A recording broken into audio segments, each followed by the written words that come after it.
Alabama files out of its locker room here at the Superdome. Nick Saban, who has coached both of these teams to national championships, will lead them out.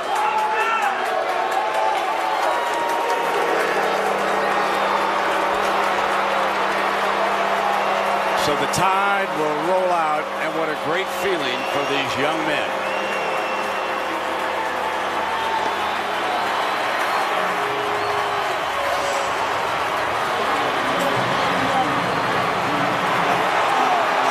The other side, Les Miles holding the Tigers back.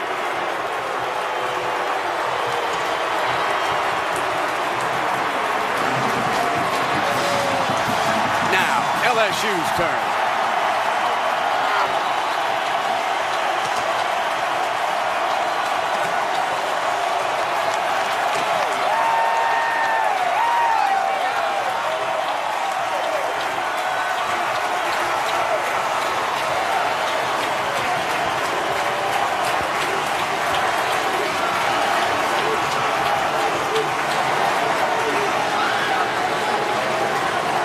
This has been the Nissan pregame shift.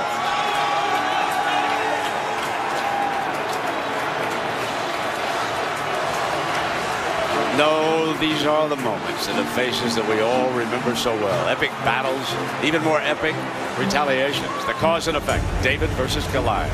Goliath versus David. The rematches.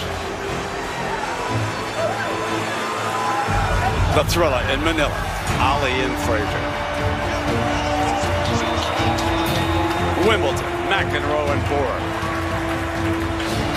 The Final Four, Duke and UNLV. The national championship right here, Florida and Florida State. The Super Bowl, Giants and Patriots. And tonight in New Orleans, LSU and Alabama. Here we go again.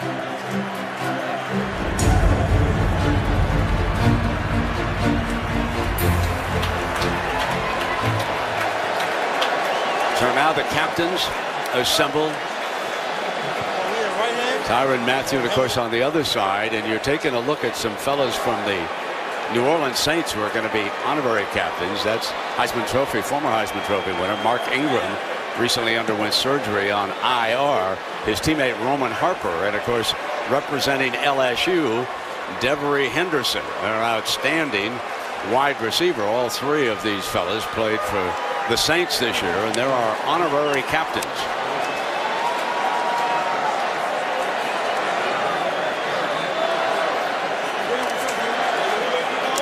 There you can see Devery leaning over his teammate, now Harper, shaking hands with everybody, and Ingram. Now for tonight's coin toss, our BCS National Championship referee for the Big 12, Scott Novak. Here's the coin for tonight's game. That's heads. That's tails. That's heads. That's tails. What is your choice? Tails. Choice is tails.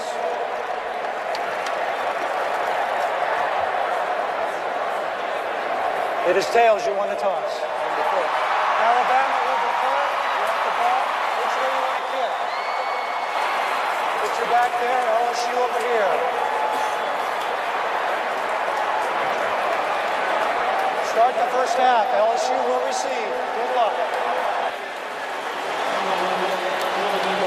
So the Tigers will get the ball first here tonight against Nick Saban's fabulous defense from Alabama. And these two teams were unable to produce a single touchdown. Now Tom Rinaldi is with Coach Saban, so let's go to Tom now. Thanks a lot, Brent. 44 days since you last played, 65 days since you played then. All the planning and preparation and practice. Why will tonight be different, Nick? Well, I don't know that it will be different. They're two good football teams. You know, in some ways, it's unique that we have two teams in the same division in the same conference playing in the national championship. But I do think they're the two best teams in the country. Appreciate it, Nick. Good luck. Let's go over to Aaron Andrews. Aaron? Tom, thanks. Well, Coach, the city is fired up. The Superdome is electric. What have you told your team about handling all this emotion early tonight? Get your feet on the ground. Get ready to, take it a play at a time. It will make the plays that you came to make. You saw your path. Now take it. All right. Thanks so much. Brent. Thank you, Aaron. Herbie, there is one distinctive check mark for LSU. That's in the kicking game and the special teams, and they get to return the opening kickoff. No doubt about it. And Tyrann Mathieu tonight will have a lot to do with that as far as trying to create opportunities. You look at the punter and the kicker from LSU and what they did in the first matchup. Brad Wing, Drew Alleman, they were the difference in the game. So we settle back now with this crowd, and more than 50% represent LSU because it is so close to their campus.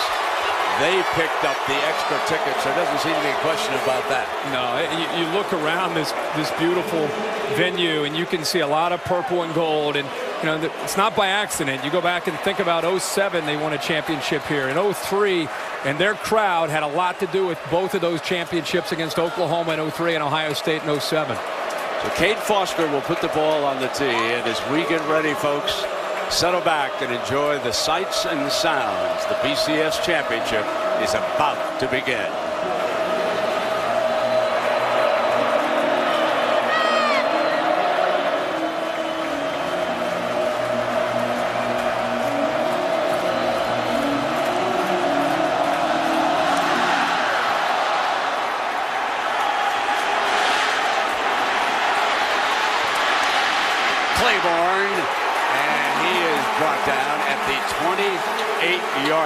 So Jordan Jefferson, who was suspended for games earlier this season, was just coming back in game 1.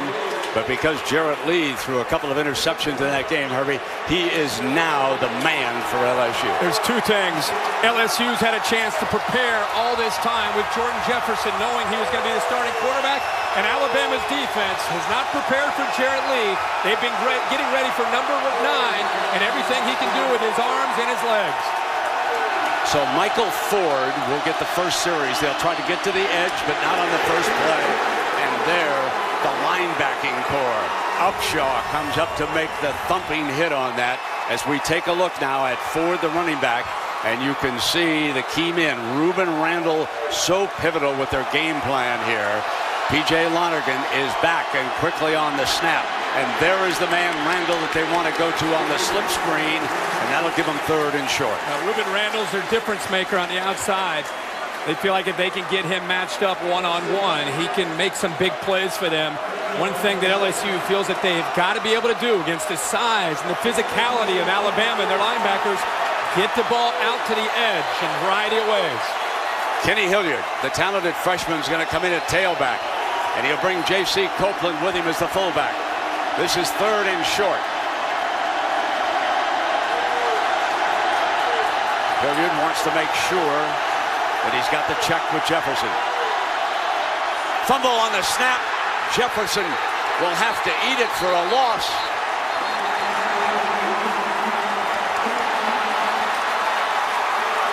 So the first bobble of the game, and it means 3 and out for LSU.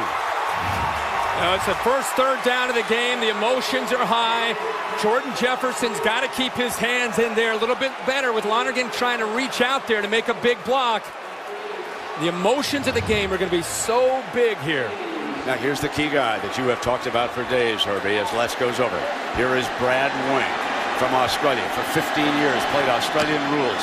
Key man back in Tuscaloosa. Over Mays' head again. Mays fields it inside the 10-yard line. What a punter Brad Wing is. One of the best folks that we have ever seen. And Mathieu the gunner was down on top of him. So here, Herbie, now is A.J. McCarron. 6'4", 205 pounds. First-year starter taking over for Greg McElroy. Only threw 5 interceptions. He's going to have to make some plays downfield tonight with his receivers, especially Brent on 1st and 10. That's where they're going to have to try to attack LSU's defense through the air. They opened with Richardson as a ball carry back in November. 17-yard gain. They moved the tight ends over to the left side. Play action, and McCarron's going to roll and dump it off, and that is Smelly. Somebody who figures very prominently for this offensive lineup for the Crimson Tide. A very high percentage throw. And here are the fellows we're going to be watching. Richardson, of course, from Pensacola, Florida. There is Smelly from Tuscaloosa. Hometown young man behind this offensive line. The Outland Trophy winner, Barrett Jones from Germantown, Tennessee. Goes to the Memphis area. He's the big left tackle. And it's first down and 10.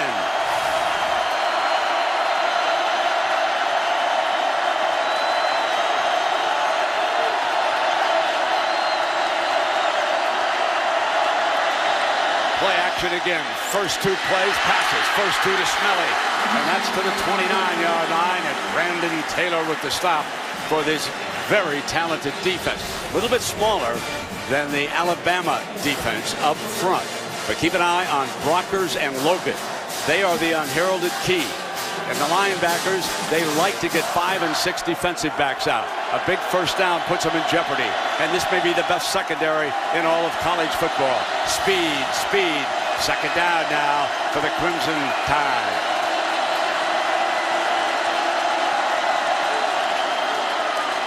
Inside handoff, and LSU knew the run was coming sooner rather than later. Yeah, the first couple calls by Alabama shows you that really what they want to try to do. You have an athletic, aggressive LSU defense that doesn't respect McCarron in the passing game. Therefore, they are flying to Trent Richardson and flying to the running game. Jim McElwain, the first couple calls, uses some misdirection, rolls McCarron away from that speed and gets him on the edge where there's nobody out there left over. They go to the nickel, and Matthew becomes very dangerous when he steps up on the slot receiver. He now edges down at the top of your screen, number 7. Third down, Matthew trying to get in. He's picked up, complete, and it's a first down. That is Williams, the big tight end. Herbie, they did a great job with number 7. He was trying to get in that time, and they were ready for it. Well, they get creative when they move Matthew to the nickel, but Barrett Jones, the left tackle, picks him up. But what's impressive to me is Michael Williams. The ball's behind him a bit. Tremendous effort there by Williams to fight to be able to, number 1, catch the ball and then get across the first down line to pick up the first down. First downs in this kind of game are big, not just to keep the ball, but to affect field position. They stay in nickel. You can always tell when Matthew moves up to the slot. That puts Simon at one of the corners. First down and 10. Incomplete.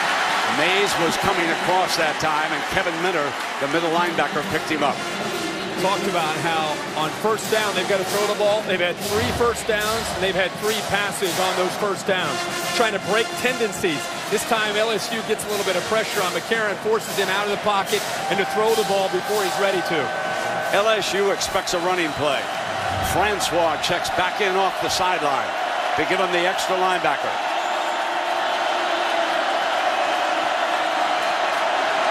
McCarron IDs the middleman, the Mike linebacker. And they were running. And it was read perfectly by John Chavis. He sent the extra linebacker right on the field.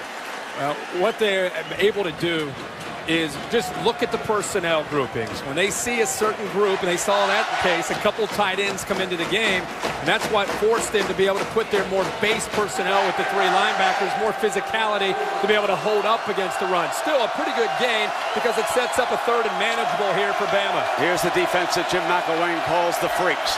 6 defensive backs are on the field now for LSU. Brooks checks in. It is 3rd down and 5. And McCarron hands it off on a running play. Richardson tripped up, can't get the first down. Stopped a yard short on that play. In a game where field position is going to be so big, tremendous effort by LSU's defense, keeping him short of the first down and forcing the punt here by Alabama. But by Bama picking up the first down, again, they can affect field position here with a solid punt. They'll set the return. When Matthews goes back deep, that means they want to return against Cody Mandel. Touchdowns in each of LSU's last 2 games returning punts. Arkansas and Georgia in the SEC championship. Big part of this game right here.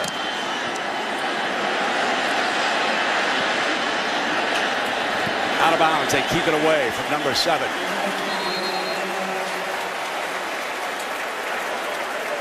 So we'll take a break.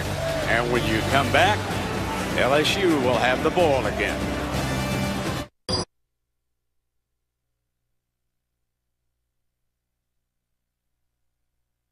DirecTV.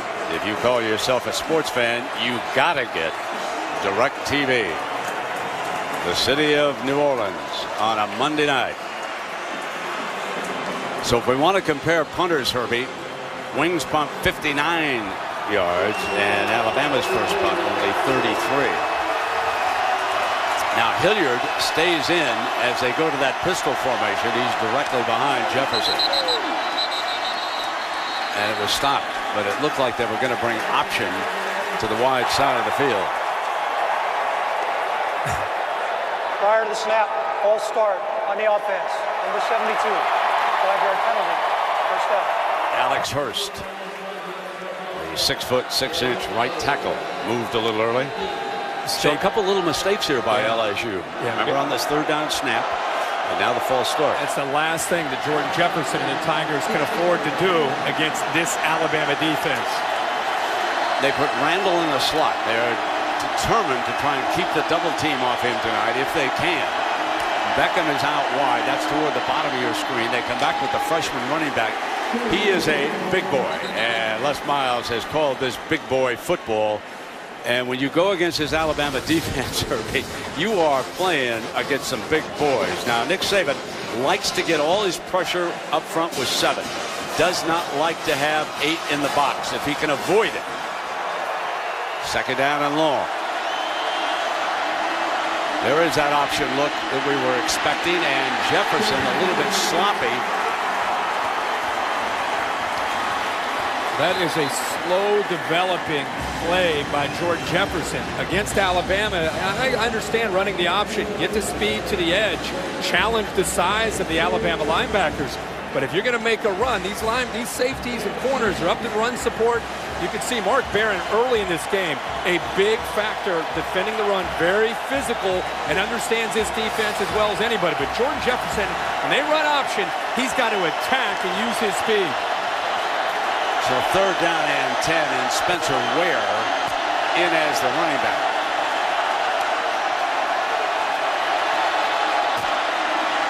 This is Ware, well short of the first down. Upshaw with the tackle. And here's an example. Jordan Jefferson, you've got to be able to take their pitch man out of the play. Watch Courtney Upshaw.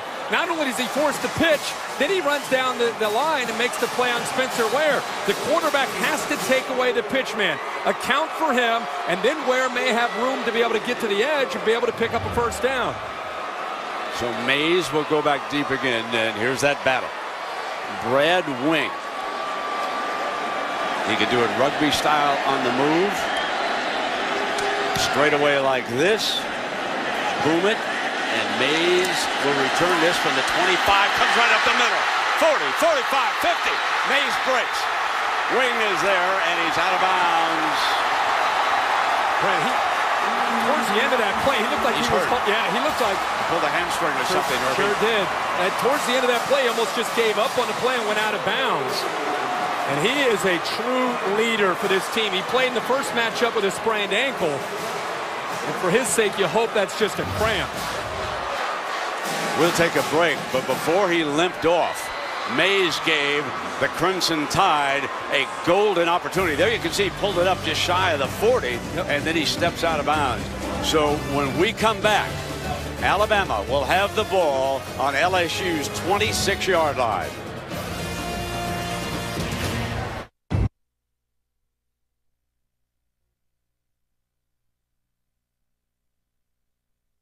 Play the Allstate Championship Challenge at allstatechallenge.com. Gatorade. These teams have what it takes on the inside to win. Do you?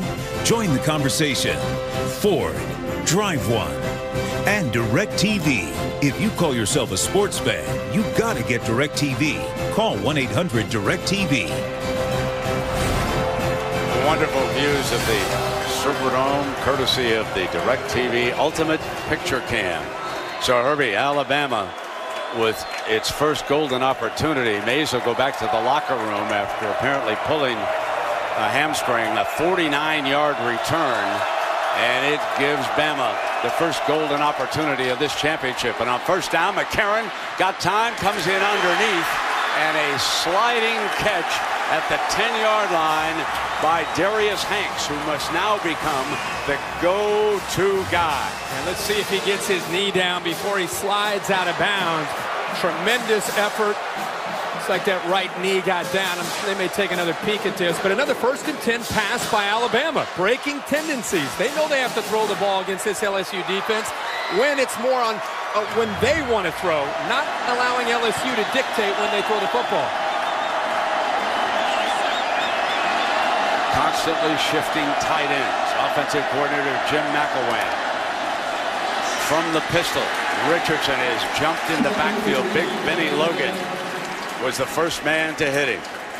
That loss of Mays at this point, we'll see if he's able to come back. Alabama fans know with Julio Jones leaving and going to the NFL, Mays has become the guy on the outside. Not just their best playmaker, but really the leader. You can see his reaction, how emotional he is. The offense with a young quarterback that really relies on him and his leadership. So let's keep an eye on him and his health and whether or not he's able to come back. And you're right, Hanks and Brad Smelly have got to be able to pick up the load in the passing game.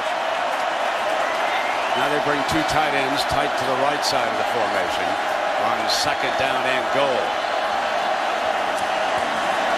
McCarron's getting time, incomplete.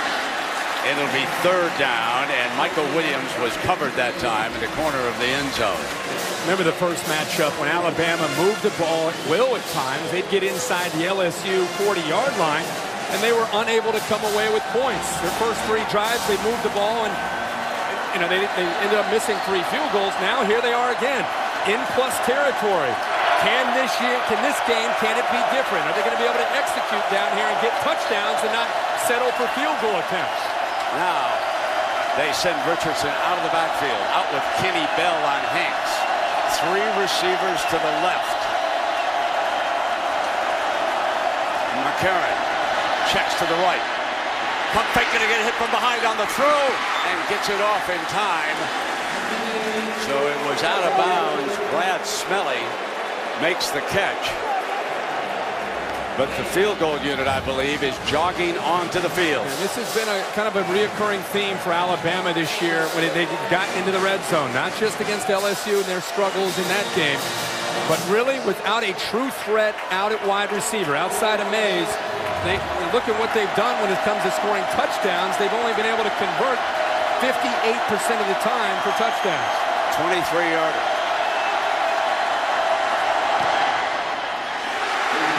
Shelley nails it, and that is huge for his confidence. He was lethal in the pregame warm-up, and Alabama takes an early field goal lead.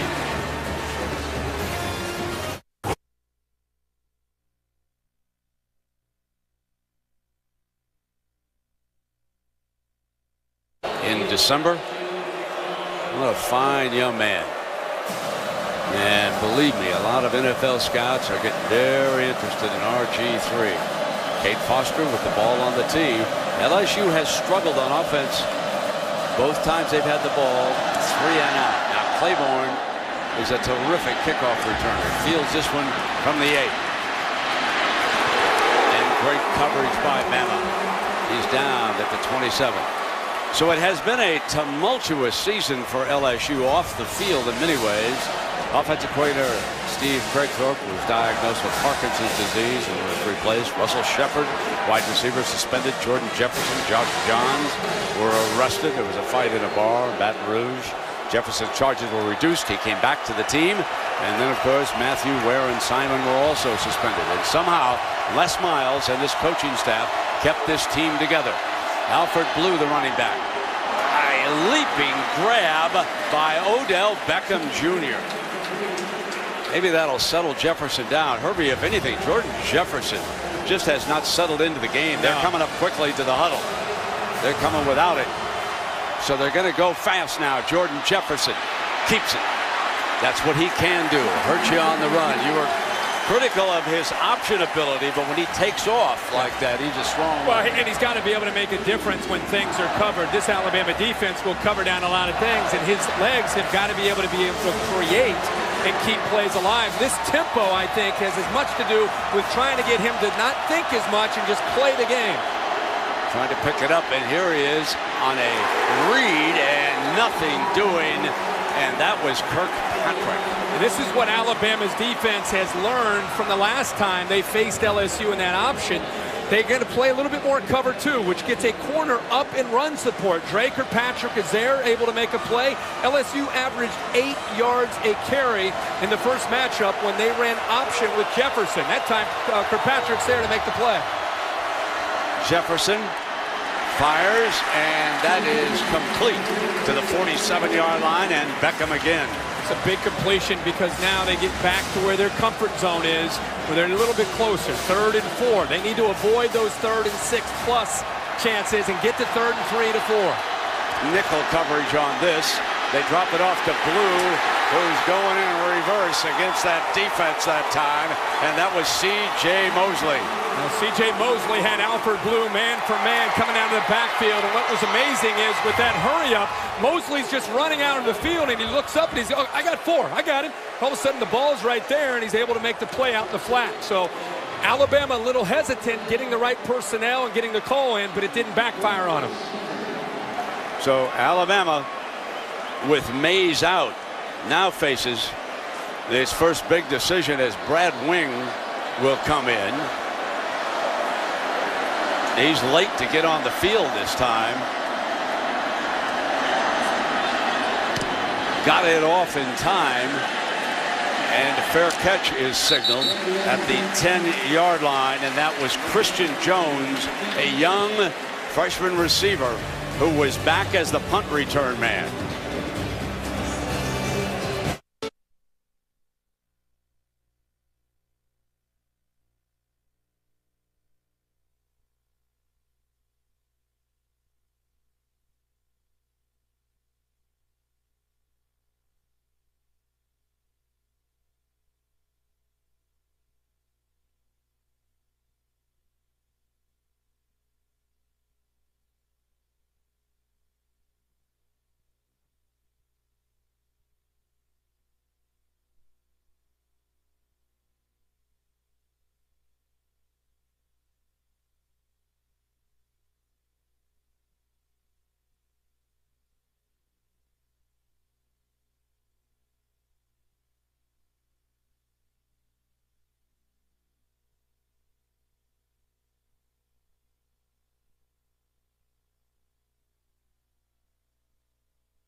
Left edge is stopped at the 15 by Kevin Mentor, but the line judge threw the flag.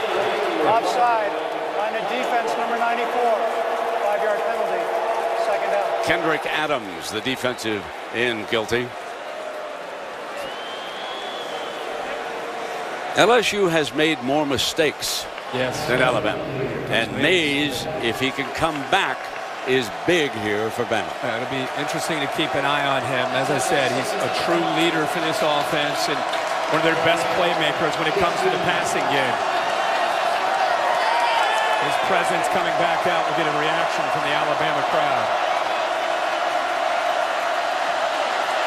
Kevin Norwood, also one of the wide receivers now. Play action. McCarron on the roll, going to drop it off to Smelly underneath for a first down. Baker makes a stop, and let's check in down below with Tom Rinaldi. Brent, the training staff said Marquise Mays was considered questionable. He obviously just answered that question by coming out of the locker room. His left leg has been wrapped, a hamstring injury. He is expected to attempt to return. We'll have to monitor it going forward. Martavius Mingo, Herbie, just checked in, a speed rusher.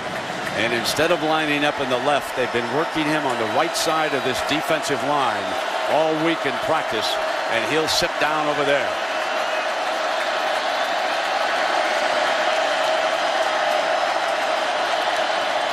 McCarron deflected, caught on the ricochet, and it was caught by Underwood, one of the tight ends.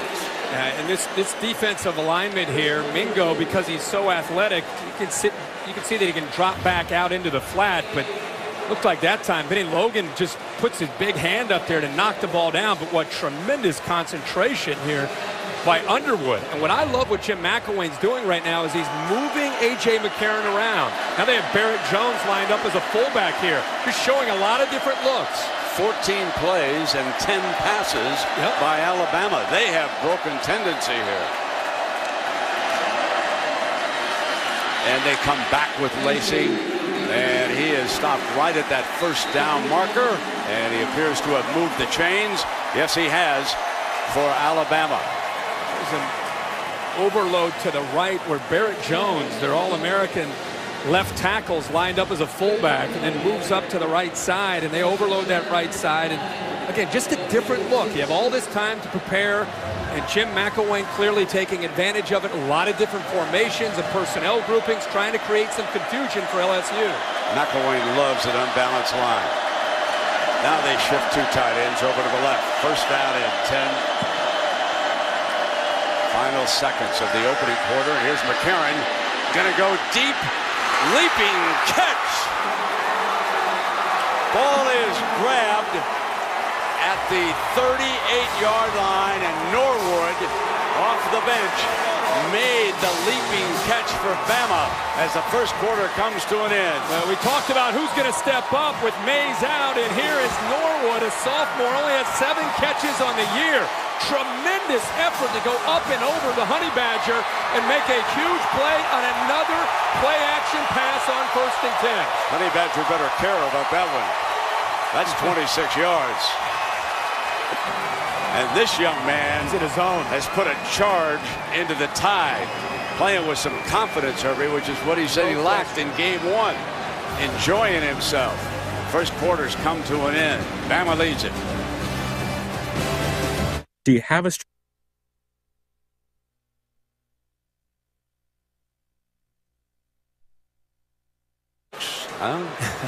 Crimson Tide leads it. And Herbie, what about that first quarter? I'm impressed with A.J. McCarron and the way Jim McElwain is utilizing him in this passing game. They've had a lot of success. We talked about it before the game. 1st and 10 is the time they want to attack LSU. He's 5 for 5 on 1st and 10 with play-action passes. 2 stories. McCarron's playing very well, and Lacey stays in the game. Play action. He's got a wide open Smelly, and he just overthrows him by a yard. He was breaking free on that far side. Number 17 is a huge part of the game plan. But my question is, what has happened to Richardson? And Brent, look at what they're looking at on 1st and 10. Eddie Lacy's in the game for Trent Richardson. A little bit of action there with the reverse there to the freshman. But all the eyes of the defenders in the backfield. And what's happening is these tight ends are slipping behind that coverage, and that time he just missed making a huge play again on 1st and 10. Harrison Jones, one of those tight ends, is off to the right. Kenny Bell is number 7. Play action. McCarron left open, takes off and slides to the 30-yard line. So this will put them in a 3rd and manageable. Very good decision by the young man from Mobile, Alabama. And because they're mixing up the play calling, what has happened is I think LSU has lost some of their aggression.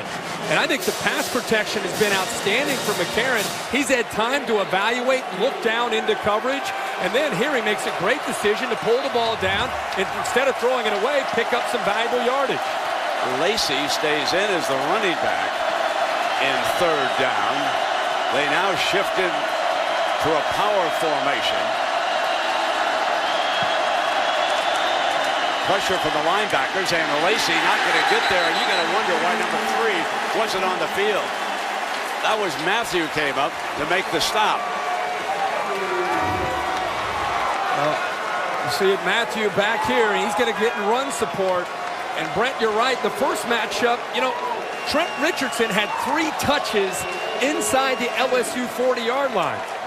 And for whatever reason, they in plus territory again, and number 3 is not in the lineup.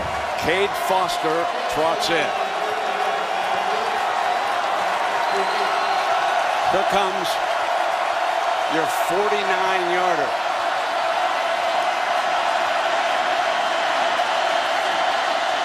It's a fake. Shovel pass inside. Got. Oh, it's going to be close. It is really going to be close. Underwood. Everybody said, why didn't Saban pooch punt? Why didn't he fake? Saban was listening. It was 4th and 4. It is going to be so close, folks. They push the players away, bring the chains out. That's about as close as you can get, Brent. Underwood came from the left side.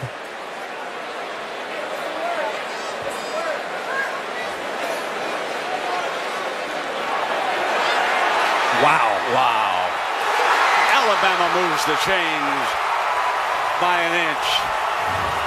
Brent Underwood's lined up to the left here. He's going to come under. The action is this way. It's just a little shovel pass. LSU, a good job on these long field goals after the way the first game went, being observant, expecting the fake, and you might see LSU challenge this call. It's actually under review without them needing to challenge it. And that is David Ames. He is our replay official. He is from the Big 12. This is Scott Novak's crew. So they're going to take a look at this spot. There's the shovel pass. He broke a tackle from Matthew. Matthew could not bring him down. Mingo finally did. We'll take a break and come back with the decision. Rather than go to the pawn shop and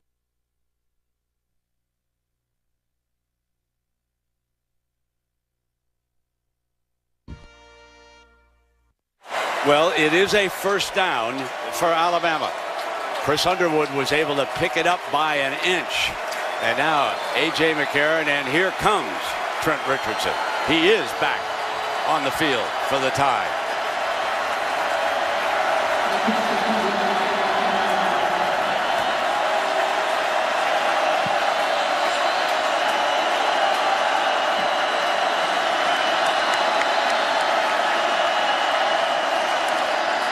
Play action to Richardson. Coming in underneath to Hanks. Incomplete. Takes a blow on the play from the linebacker Baker, who picked him up. There's an adjustment here by John Chavis. He's tired of these passes out to the flat. He gets his linebacker Baker out there on a 1st and 10. How many times are they going to have to see play action with A.J. McCarron rolling out and having either a tight end or a receiver out in the flat? That time, great job of seeing what the call, and Baker that time using acceleration to dislodge the football. We get reports that Mays has gone back to the locker room. Injured on a punt return. 2nd down and 10. Here is the handoff to Richardson, and he's stopped at the 25-yard line by Matthew. Bama has got to be able to get points when they get into plus territory. It was a big story, their first matchup in Tuscaloosa. 21 plays inside the 40, only 4 yards. And tonight, they've had 11 plays and 33 yards and come away with a field goal. But let's see if that courageous call by Alabama with that fake field goal ends up giving them a chance to get points here. They'll go 3rd and 7. Gibson far out to the right as a wide receiver.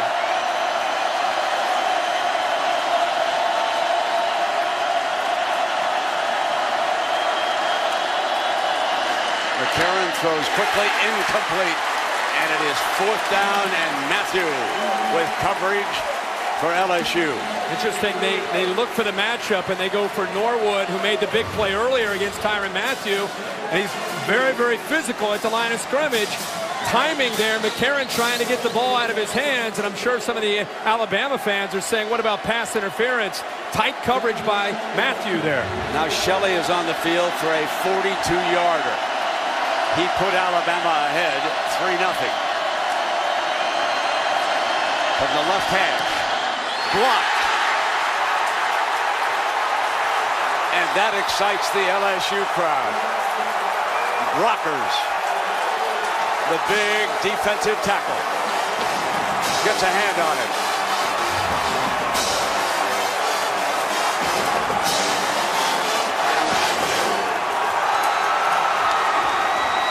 Great left hand by number 90.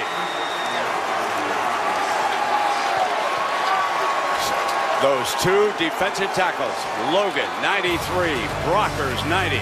They've been underrated all year long.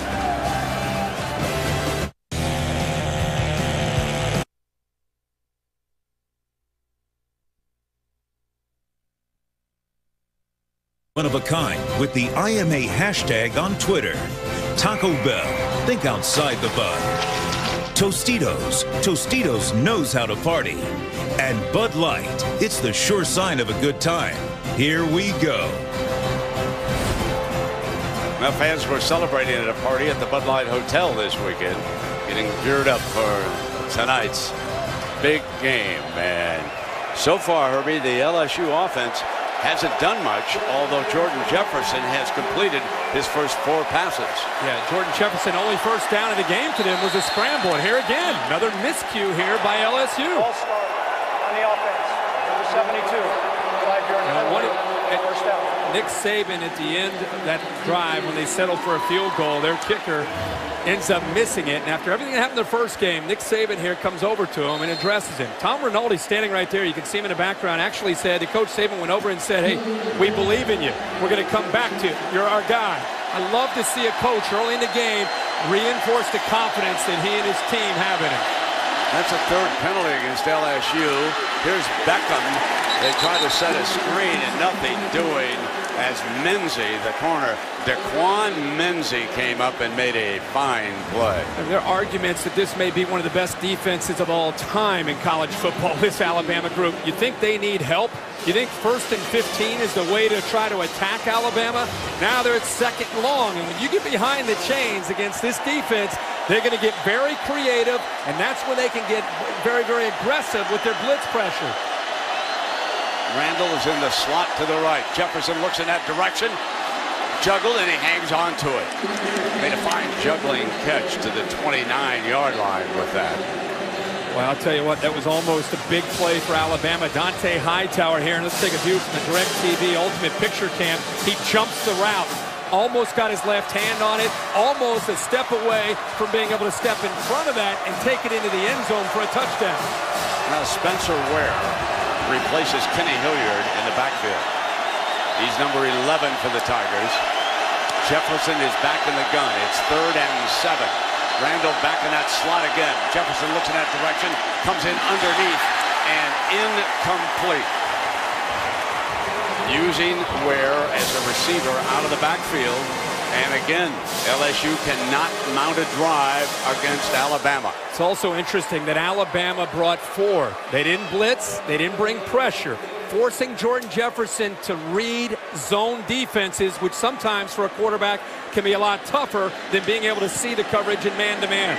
All right, he's back for his 2nd return. As we told you, he's a freshman wide receiver. Christian Jones. Brad Wing standing at the LSU 14-yard line.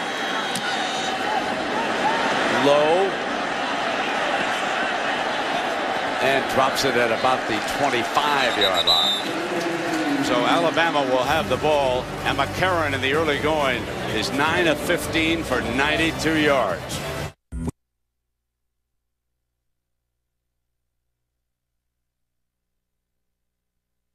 Yourself a sports fan, you got to get DirecTV. Well, celebrating its 7th year sponsoring the Good Hands Field Goal Nets, Allstate makes contributions to participating university general scholarship funds for each field goal and extra point kick. And to date, Allstate has contributed more than $2.6 million in scholarship monies. A.J. McCarron in Alabama. Richardson on the field next to him at his left. The field is spread to the right. Richardson with his first reception coming out of the backfield and out of bounds near the 30-yard line. Alabama looked like they might have a chance to put points on the board in their last drive. There was the big play here again, 1st and 10 play action, giving McCarron time, gets him away from the pressure. Norwood went up and over Matthew to make the play. Here's the fake field goal. Backside, a little shovel pass to Chris Underwood, and then the field goal attempt, which was blocked. And it's interesting, Bama's gotten down to the LSU 6-yard line and the LSU 25-yard line, and they have 3 points. Sound familiar? Yes, it does. And Chavis checks in with 3 linebackers on this 2nd down and 6. And here's Richardson hit in the backfield for a loss that time. Mingo, that lightning quick defensive end. He uses quickness here and just is able to attack the gap. Watch how he just shoots down DJ Fluker, the right tackle. Can't deal with that speed. In fact, the right guard that time, McCullough, also, I think, surprised by the slant, the movement of this LSU defensive line. John Chavis that time guessing right which way he slanted the D-line. The speed there of Mingo is the difference. And he keeps 3 linebackers on. Does not go to the nickel. That keeps Matthew outside on the corner. McCarron forced out of the pocket. Fires complete to Hanks. Got the first down. At the 37-yard line, he picked up number 15. And A.J. McCarron continues to impress with a passing game. And 3rd down, John Chavis dials up some pressure of his own. In fact, Kiki Mingo drops back in coverage like a linebacker from his defensive end position. Watch Hanks not give up on this. His quarterback's buying a little time.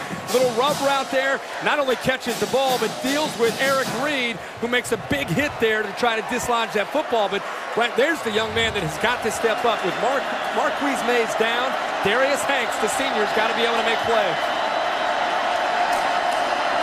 Richardson around the right side finds a hole and steps into it to the 43-yard line on that first down. Adams, and that's a good first down run for Bama. Watch Norwood and Smelly sustain their blocks, 87 and 17. Not only do they lock on, and Adams does a good job. Kendrick Adams, 94, does a good job to fight away from Chris Underwood. But that's a very big key in this game for Alabama. They thought in the first matchup they weren't able to lock on and sustain blocks, and it affected their running game. Now Simon checks in. So there are 5 defensive back. Matthew will go to the slot receiver on this second down. He's looking at Hanks. And they'll run Richardson against the nickel for a first down to midfield. I love William Vlahos. Center that's 6'1", 300 pounds. He played so much football for this football team. He and Barrett Jones, the left tackle who won the Outland this year, are the real leaders up there. But maybe the most talented man up front is Chance Warmack, the left guard. Just a great group of linemen.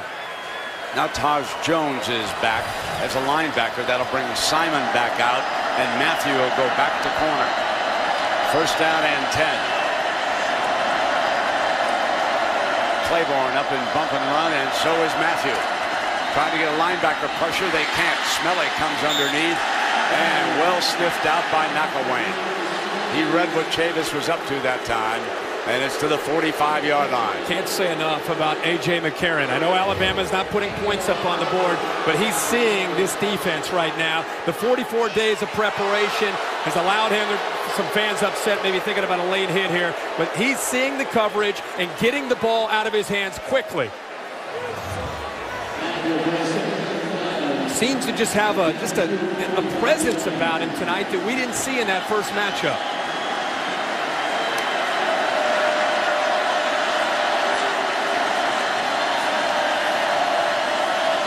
On second down, the delay. Richardson's got daylight. 40, 35. Going to be run out of bounds. Close to the 25-yard line. Eric Reed coming over. But he saw the daylight. No one outside to the left. And like the good runner is, he cut in that direction 20 yards. Brent, you're exactly right. It's the vision. Watch the tight end here. Underwood again. He made the big block earlier on this drive. This time he locks up with Kiki Mingo, pushes him to the inside. And when you're on the backside of a run with Trent Richardson, your block on the backside because of his vision is just as important on the play side. Hanks is in the backfield, right next to the quarterback. That offensive line giving McCarron time. Throw to tight coverage, incomplete that time. And coming over was Hatcher, the middle linebacker. Give you an idea of how Alabama's dominated this game.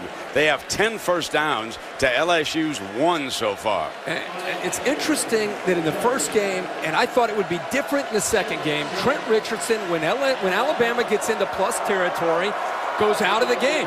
And he's by far their best playmaker, and he's not injured. He just goes out of the game. Lacey comes in. And this is an offense that has struggled in plus territory without Trent Richardson in the lineup.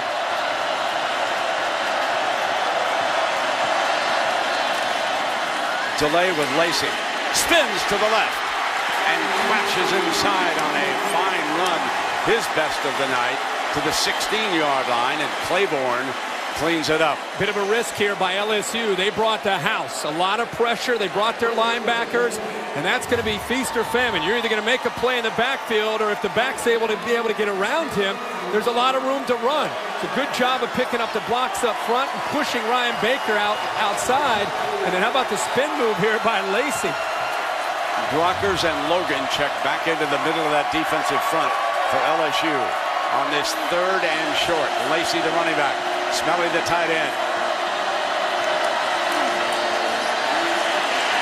Lacey is ridden down short of the first down, and Brockers makes another impact right after he checks back into the game. Now, you and I both love these inside guys. Brockers is involved here. Love this shot here. But watch Kiki Mingo. He's known as a pass rush expert, but this time gets involved in run support. This time he beats the block of the big tight end Underwood and gets involved to push Eddie Lacey back. So Dick Saban coming right back with Jeremy Shelley. Ball will be put down at the 24-yard line. Remember now, McCarron is the holder. This would be a 34-yard field goal. They have faked one earlier with their other kicker. Nails this one. Here we go again. Alabama up by a pair of field goals in the BCS championship.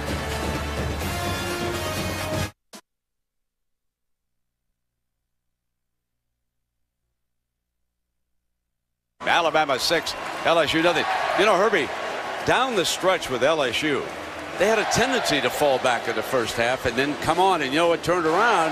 Matthews punt return touchdown. And until we see something differently, whether it's a punt return, a kickoff return, a turnover, a sack, something to spark LSU to get their fans into the game. Remember, Alabama in their last 2 games against Georgia Southern and Auburn, they gave up kickoff returns for touchdowns. So if LSU wants to maybe try to do something, maybe they get a big return here to get this crowd going, get some momentum back. Here's Foster's kickoff, and here is Claiborne. He took a big one back against West Virginia in a 27-21 game. And Alabama does a great job of not letting him get outside, and he's brought down at the 21-yard line. So here are the LSU possessions doing nothing offensively.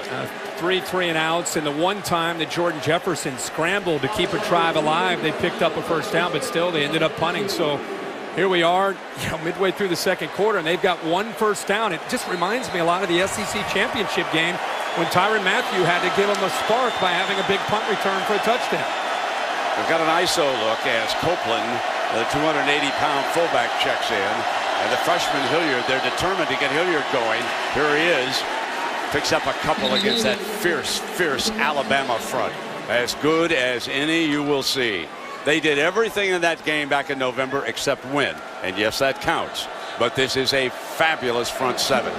These guys, when you see them on the hoof, Herbie, you and I were proud. I said, wow, it looks like they could be playing the New Orleans Saints on Saturday night. And by playing a 3-4, those defensive linemen don't necessarily make a lot of plays as far as tackles, but they consume the linemen and allow those 4 linebackers to run around and make all the tackles. Jefferson checks with the sideline for a change in the signal. LSU searching for a play. Something big to happen. They roll Jefferson to the right. And he's going to hoof it out of bounds. Beckham was the target as he rolled right. He got checked in that zone coverage and was trying to sit down, and Jefferson had committed to the run. That was just outstanding coverage.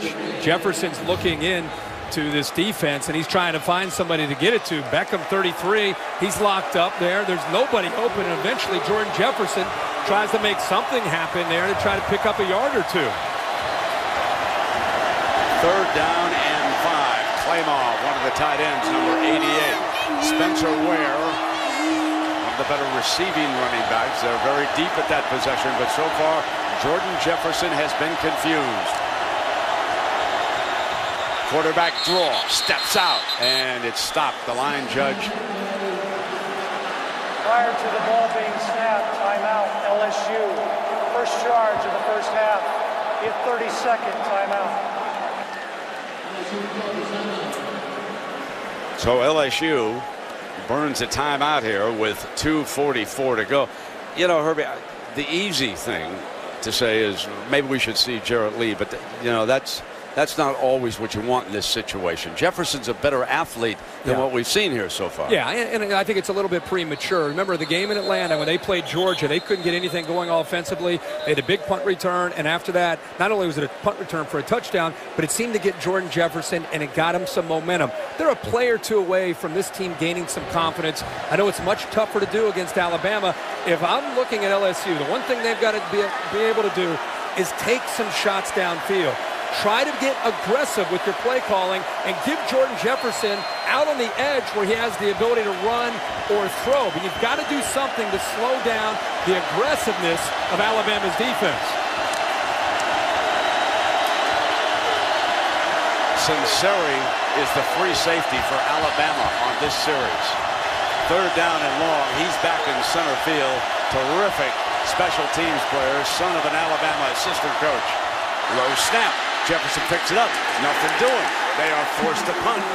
So they burn a timeout. They come up with another sloppy play, and it continues. And this is coming out of a timeout. The clock's down to play clock's down to 3, 2, 1. Jordan Jefferson's looking off to his right. He gives it the leg kick. But as he's fielding the snap, he's actually looking at the Alabama defense. That's why he drops the ball. It's like, see his eyes peek up. His eyes look up because he senses pressure, and by taking his eye off the ball, he just drops it on the ground. Another miscue that Bama's forcing on LSU's offense. Well, that's the 4th 3 and out. Brad Wing hangs it up in the air. Jones, fair catch signal. And at the 22, Matthew, the gunner, in on top of him. As we take a look at tonight's Taco Bell touchdown spotlight. Back in 2010, folks. Look at what we're going to show you. McElroy, touchdown. Alabama against LSU. Julio Jones. There's one problem. Julio Jones is in Atlanta. Greg McElroy's with the Jets. They're not coming out of that locker room. This Alabama team has got to do it right now. Well, I think A.J. McCarron is playing pretty good football tonight. Like I said, he just looks to be, of the two quarterbacks, the quarterback that's been able to get off to a faster start, and I think it's affected his confidence and the offense's confidence despite not having Marquise Mays in the lineup. They've done a great job of mixing up their personnel groupings and mixing up play-action pass on 1st and 10, moving the pocket, rolling him around. They've just done a lot to slow down LSU. Richardson, you saw the picture, check back in. McCarron on 1st down drops off the screen pass to his running back, and he's down at the 30-yard line. So McCarron, you certainly, Herbie, you pointed out, you cannot fault anything he's done tonight. 13-20 for 117 yards. The quarterback comparison, Jordan Jefferson's relatives may want to look away right now. And it's not pretty. LSU has 17 yards. If you look at the rushing yards to go along with the 26 passing yards, that's not going to get it done. Richardson, short of the 1st down. Everyone expects that this is Richardson's last game with the Crimson Tide, that he will declare that he's going to the National Football League. He's raised a couple of daughters, or I should say helped raise them. They're back with their mama back home in Pensacola. He's been a father since his high school days. Doak Walker Award winner this year. 3rd down and 2. It's a shot, and he's got the 1st down. He has a tremendous base. He is so hard for one man to bring him down, and it mystifies Herbie and me why they don't use him down in the red zone. Well, they've been moving the football, and it looks like they're going to go hurry up themselves. They've been moving the football and getting into LSU territory, and you're right, he's been checking out of the lineup. 1st down, McElwain going to go airborne again. Tried to drop it to Smelly, and this time LSU has made an adjustment, and they came hard with Brandon Taylor, the safety that time. The clock's winding down. Nick Saban ends up calling the timeout. Remember, Alabama does get the ball to start the 2nd half. So right now they're just trying to fight to get into field goal range. But A.J. McCarron, without having Mays, is not going to be able to get into field goal range by dumping it down underneath there to Brad Smelly. Well, coming up on the Buick halftime report, Chris Fowler, Gene Chizik, and Chip Kelly will break down the 1st half. I don't remember our friend Chip Kelly taking LaMichael James out at critical times when they got close to the goal line with the Ducks. I mean, it's a mystery here for me. It really is, not to mention that they have struggled in the last game and in this game. Tonight, they've gotten down to the 6-yard line, the 25-yard line, and then the last drive, the 17-yard line. And despite having those opportunities, they're not putting the ball into the end zone. They've come away with just 6 points. LSU was one play away from making something happen and getting right back into the game and capturing some momentum. And that's what they did against Arkansas and again against Georgia in the SEC championship. You can't leave them in the game when you got a chance. 2nd and 12 for the Tide. Matthew is picked up, coming on a blitz, and it's complete to the 45-yard line, and that is Norwood again. Good job of Trent Richardson picking up the blitz by Matthew. Bama trying to hurry this up here. Clock is moving after that first down.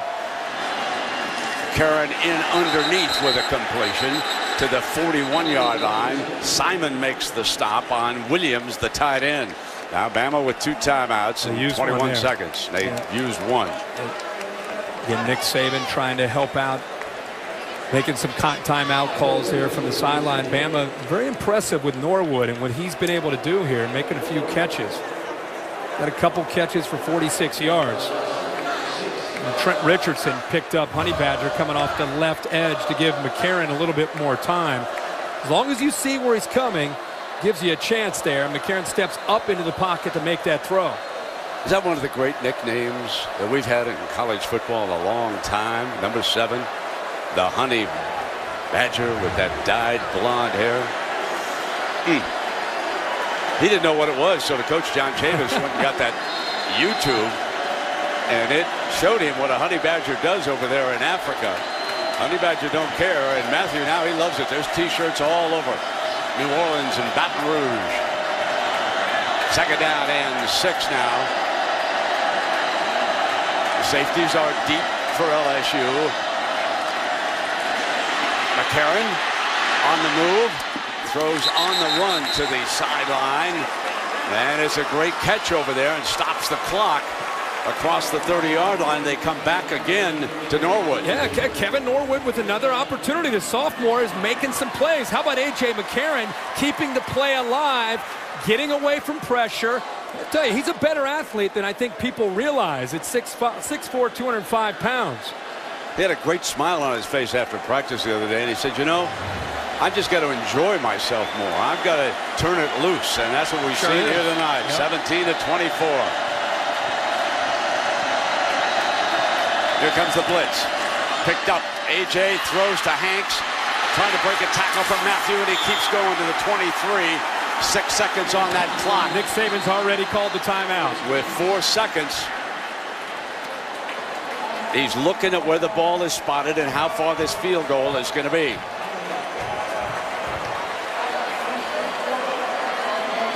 Tell you something, that's an impressive drive just to get into field goal range here. Playing off of Hanks, and they'll tell you that he's their best route runner. He's matched up there with Tyrann Mathieu. Not only does he make the catch, but he fights with Matthew to pick up every yard that he can to help these poor field goal kickers out from Alabama. He's not giving up on that play.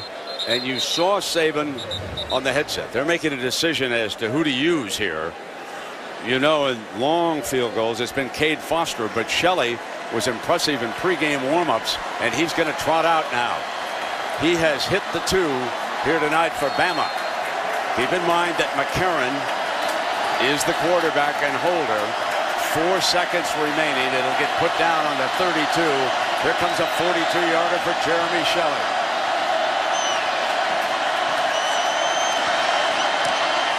Laces were spun beautifully, and he puts him up by 3 field goals. Well, A.J. McCarron, talk about emotion, seeing him run off the field. First half, he is without a doubt the MVP. That effort by playing quarterback, and as you said, spinning the laces there to give his kicker Shelley a chance.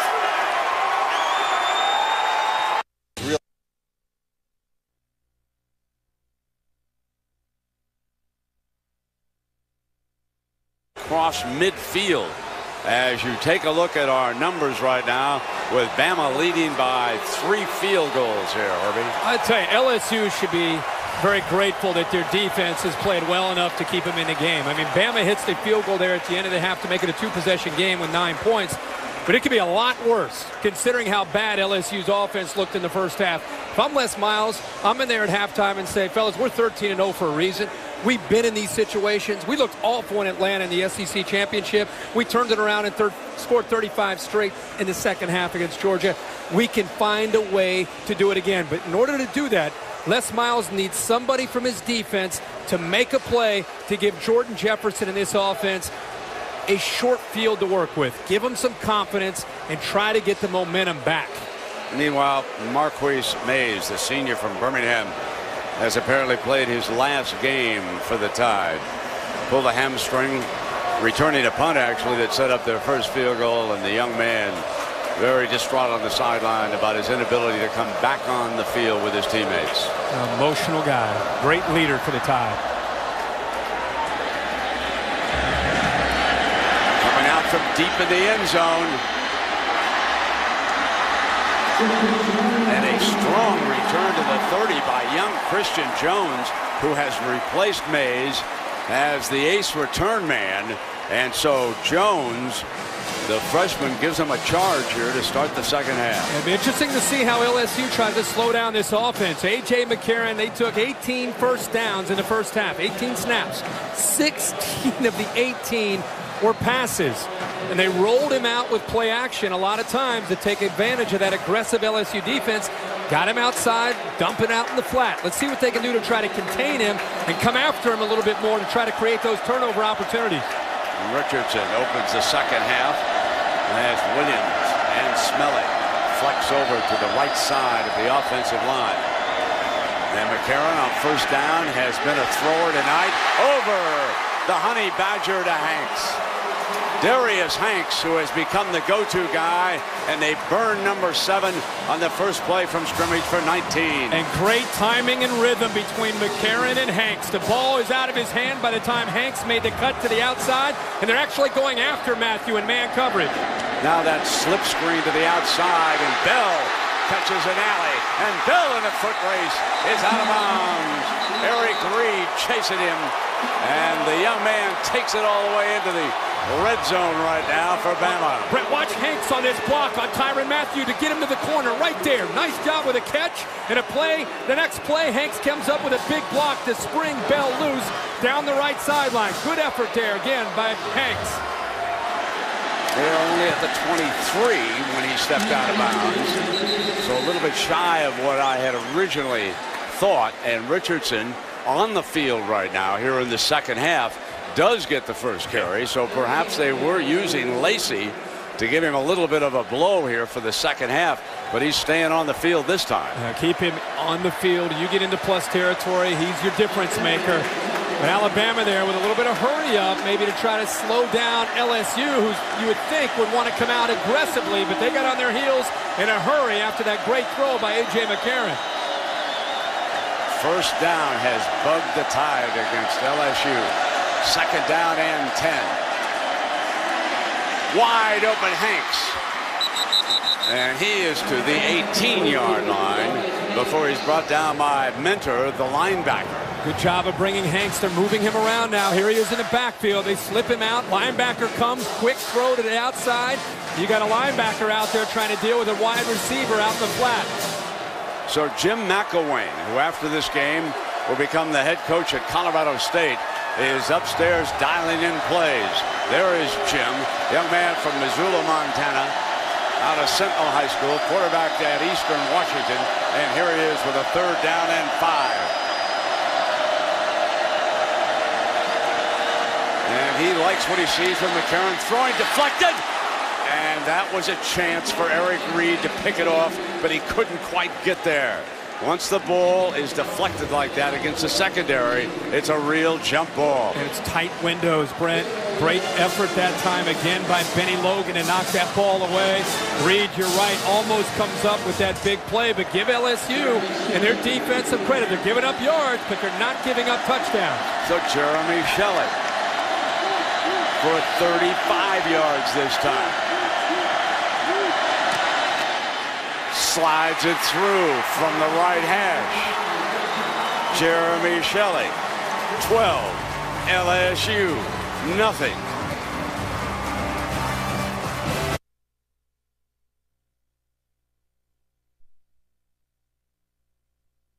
Well, here's the season-ending award. That's the coach's trophy presented by Dr. Pepper. And Alabama trying to come back and avenge their only setback of the season. And hold that Tiger. Look how he's disguised today as that honey badger, but he hasn't fooled the Crimson Tide.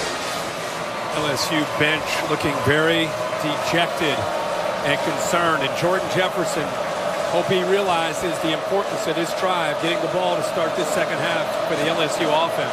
That Claiborne, ever dangerous, but Alabama has done a great job of holding their lanes, forcing him back to the middle. Breaks out at the 20-yard line, and he is down at the 24. Terrific coverage. And a reminder, Wednesday night, ESPN has an NBA doubleheader featuring some of the biggest names in the sport. We'll start it Wednesday night at 7:30, Mavericks and the Celtics.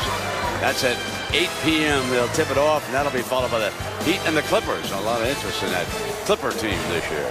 Unlike Alabama's success in the first half on first down, LSU was kind of at the opposite end of the spectrum. 6 first downs, only 13 yards of total offense. Put them in a lot of second and third and long situations. That's got to change. LSU's been all over the map offensively. They haven't identified at all what they want to do here against this Tide defense. They'll roll on first down. Beckham's open, and they can't get it to him. Beckham was wide open that time.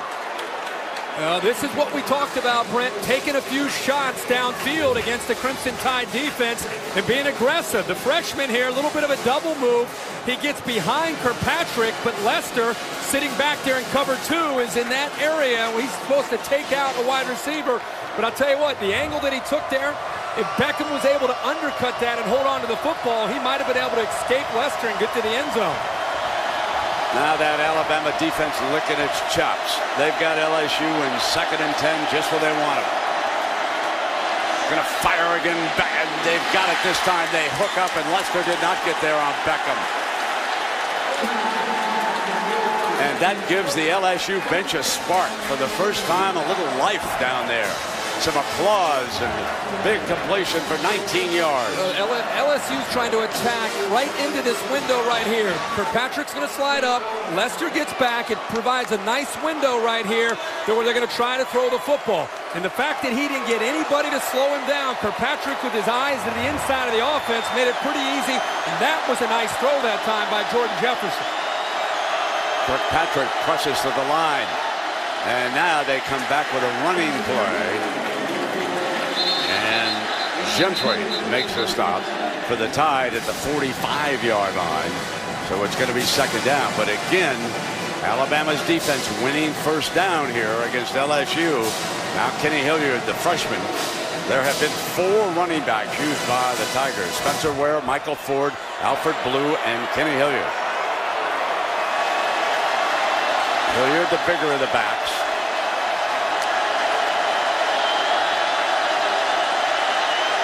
Jefferson's in trouble. Brought down, sacked by Courtney Upshaw. He's one of the top outside linebackers, defensive ends in the SEC and maybe the country. 41 comes from the backside. The right tackle, Alex Hurst, did not even look out. One guy you have to account for when you throw the football is number 41, and he gives you an idea how much speed he has coming off the edge there, 265 pounds. Now Sunseri will come in as one of the safeties, and that will move Mark Barron up in support. So it is now 3rd down, and Jefferson in trouble on the move. And he is out of bounds, and this will force LSU to punt. Well short of the first down. But a sack by Upshaw put LSU in that 3rd and long there against Alabama. That's not going to go well. They're now 0 for 6 on 3rd downs. Now remember, they have a freshman, Christian Jones, is back there. Here comes Brad Wing. Didn't even pick up an American football until just a few years ago. Into high school in Baton Rouge, 15 years as an Australian rules player. Jones from the 10, and he is hit. The gunner Brooks down on top of him in a hurry, and there's a penalty flag. A late penalty flag came flying at the 10-yard line. Let's see if the tackle was up too high. He called a fair catch, I guess, is what the signal is down below, that he did signal for a fair catch, and Brooks didn't realize it. So that's a personal foul, obviously.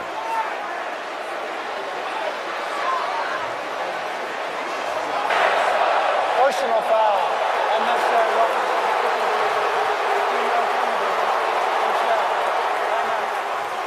I think Les Miles and the LSU bench saying that it wasn't so clear that he called the fair catch. That's what he's discussing with the officials downstairs.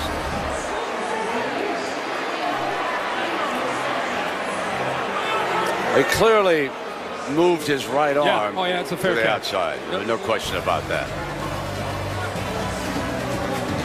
We'll be right back.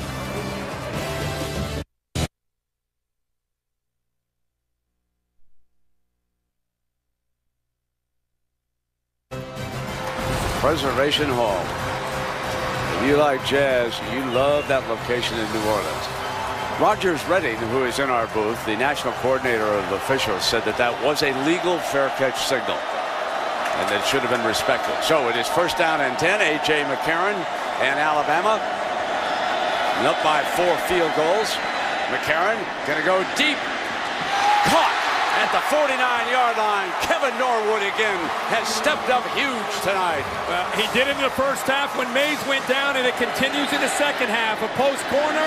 The ball is thrown perfectly by A.J. McCarron. I'll tell you, he's getting very comfortable with that route, throwing it early and putting it right over the shoulder of the receiver, away from the defender, to make some big plays for this offense. 24 yards for the sophomore from Mississippi. And they continue to throw the football on 1st and 10 against man-to-man coverage.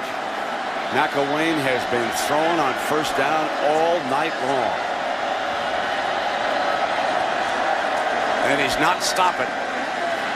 Now McCarron rolls, throws deep downfield, and Hanks was open on the sideline, and he overthrew it. They couldn't connect. Hanks broke free, and A.J. spotted him, but they couldn't connect. Again, buys a little bit more time, and Brent, you're right, the defense, because of the time that McCarron was able to pick up with the scramble, they just lost it. They lost him in coverage. He snuck behind Simon there, and he's got right down the sideline. He was all alone. Honey Badger comes off the bench to come back on the field, and they've got him as a nickel man. He's looking at Hanks at the bottom of your screen, number 7, press coverage here. Second down and 10. That's exactly what A.J. McCarron sees, is that man-to-man coverage by the LSU defense. And they'll run against it with Richardson. And he is jumped for a loss. So this will be 3rd down and long. And so far, the defense of LSU is holding after that big first down catch by Kevin Norwood. Where they like to, LSU likes to bring in Ron Brooks. Ron Brooks and Tyrann Mathieu off the edges have had a lot of success bringing pressure and blitzing and getting to quarterbacks and creating pressure and a lot of times creating turnovers.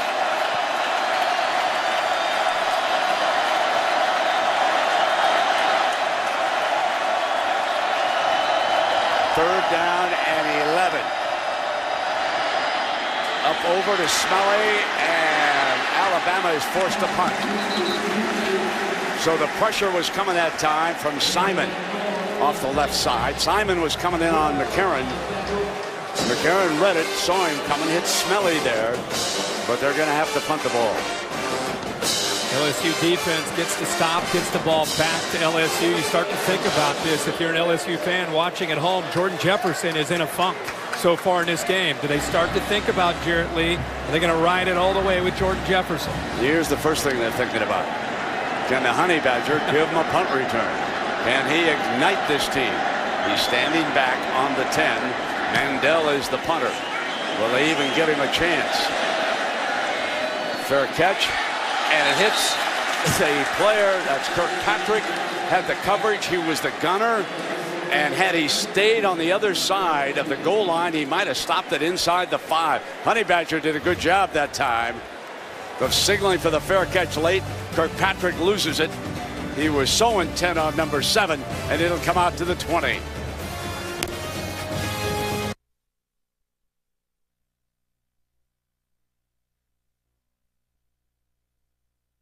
Brought to you by Vizio. Fans are here at the Bud Light viewing party in New Orleans, experiencing the latest technology firsthand. And speaking of fans, many who are not here have taken to Bourbon Street. As you see a shot of that famous street here in New Orleans from the Royal Sonesta Hotel down in the French Quarter. And for some, the party already is underway. J.C. Copeland and now Michael Ford will try it. Jordan Jefferson stays in at quarterback. And here comes the option. Here is Ford. Could not get to the edge. And that was Jarrell Harris, the linebacker. Well, Jordan Jefferson is struggling on this option. It's a big part of their offense in their first matchup. Watch how he pitches off of Harris 5. And then Harris goes out and makes the play. When you're attacking a defensive end or an outside linebacker, make him completely commit to you. There's no way you can pitch off of a man, and then he runs down the line and makes the play on the back. Completely disrupts the timing and the rhythm of the option attack. This great defense dominating first down. Spencer Ware coming in. Need a dozen to get to the first down marker. Jefferson. Interception, threw it away. A horrible mistake. Mosley's got it. Bama is in business again.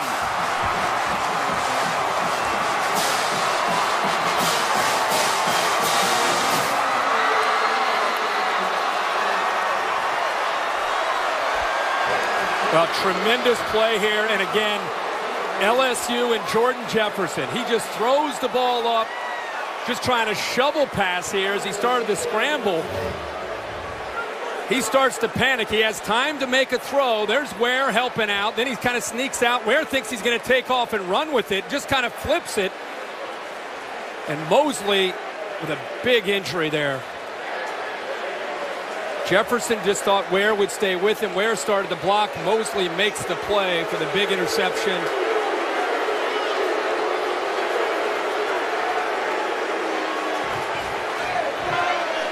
So Mosley receiving medical treatment here. The only good thing that Jefferson did on that play was it was a strong tackle. But that's a horrible mistake. So we'll take a break. Alabama is in business on the LSU 27-yard line.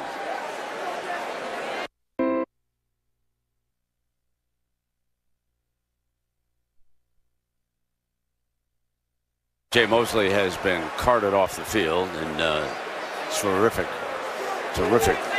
young player, young linebacker.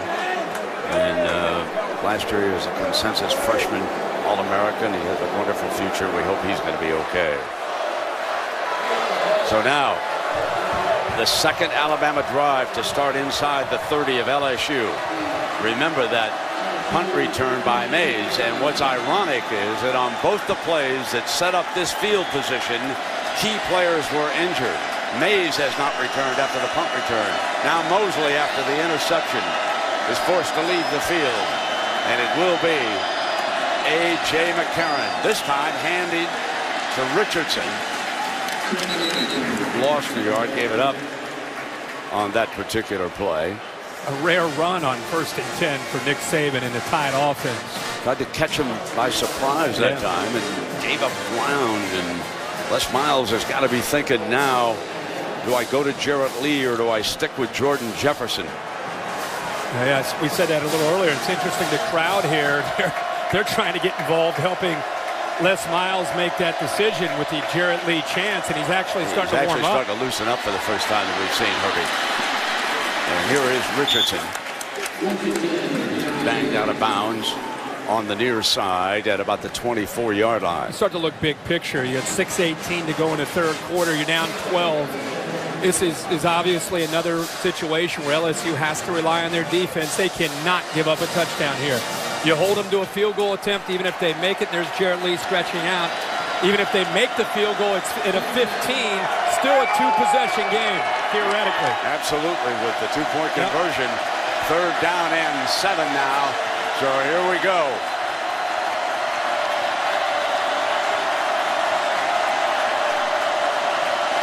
Needs to reach the 17-yard line. McCarron fires and a miscommunication, incomplete.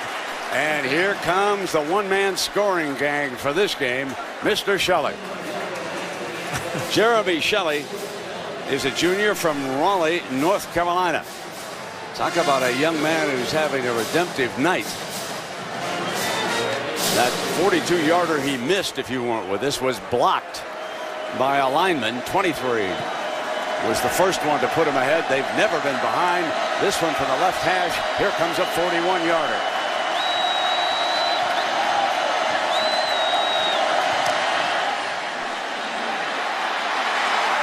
Misses to the right. Now LSU very much in the thick of things here. If they can mount any kind of an offense against the #1 defense in the country. Now he hits it good. He just pushes it to the right. And LSU's defense yet again makes the stops and forces the field goal to get the ball back to this Tigers offense. You know, we've not seen a spark of energy from LSU on this side of the ball since maybe the pregame. A team running around with confidence, and Jordan Jefferson ends up coming out. And boos from the crowd. LSU has not crossed midfield. Hilliard checks in with Ford, so Hilliard will be the fullback. Quick pitch to Beckham on the outside, and Beckham to the 27, and Harris making another stop. This defense can run. Quick throw to the young receiver to the outside, and not only are you dealing with cornerbacks and safeties, but the linebackers and the defensive linemen are running to help in pursuit. LSU has got to continue to be aggressive, trying to attack the Alabama secondary with some quick throws by Jordan Jefferson.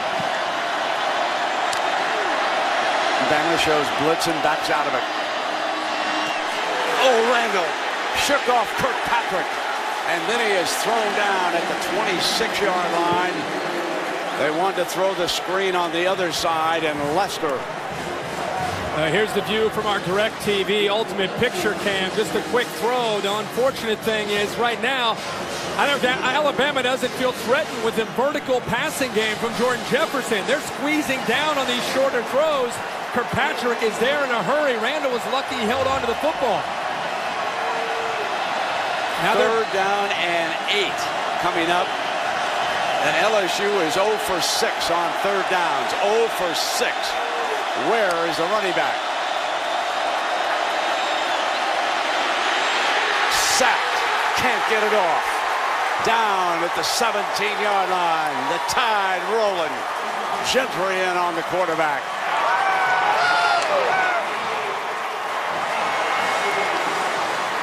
Jordan Jefferson a bit rattled here. 3rd down. He's got to think, I got to get the ball out of my hands in a hurry. And off to his left there, he actually had a receiver breaking free if he would have been ready to get rid of the football. Kadron Boone from the left coming over to the right. If he would have thrown that ball on time, he had a chance at least to get a shot at a 1st down. Spencer Ware could not pick him up with the block, and Gentry just continued to power in. Now Jones is back deep for Bama. Not one of Wing's better punts. From the 38, Alley in the middle. Jones still on his feet.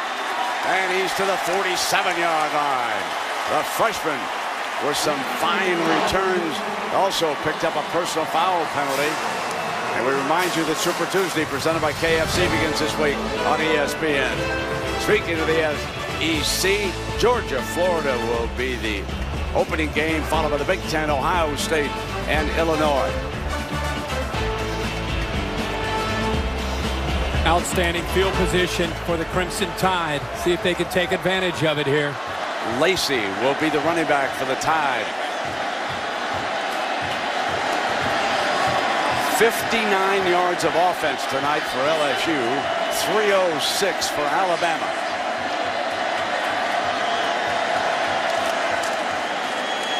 Lacey breaks to the 2nd level.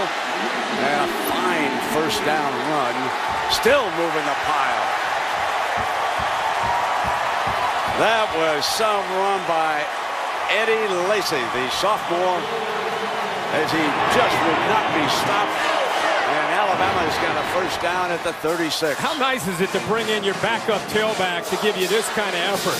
Looks like he's down, and LSU's just trying to strip the ball. And by trying to strip the ball, you're not going to make a tackle. He just keeps moving his legs and picks up that first down. Tremendous effort.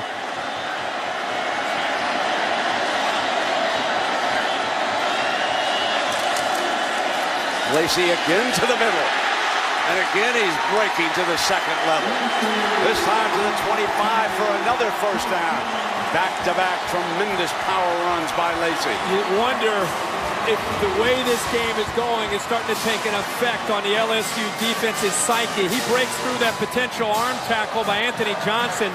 The true freshman defensive tackle had a shot at it, but he runs right through the arm tackle. And again, maybe fatigue, mental and physical fatigue potentially setting in on LSU. Gibson flanked out to the right. Now they bring Smelly over to the left side of the formation. And they'll come again with Lacy. Can't get the corner. Going to be thrown for a loss on that play. Mingo made the stop for the Tigers. Negative yardage on first down. They were able to set the edge that time. They did not give Eddie Lacy the corner.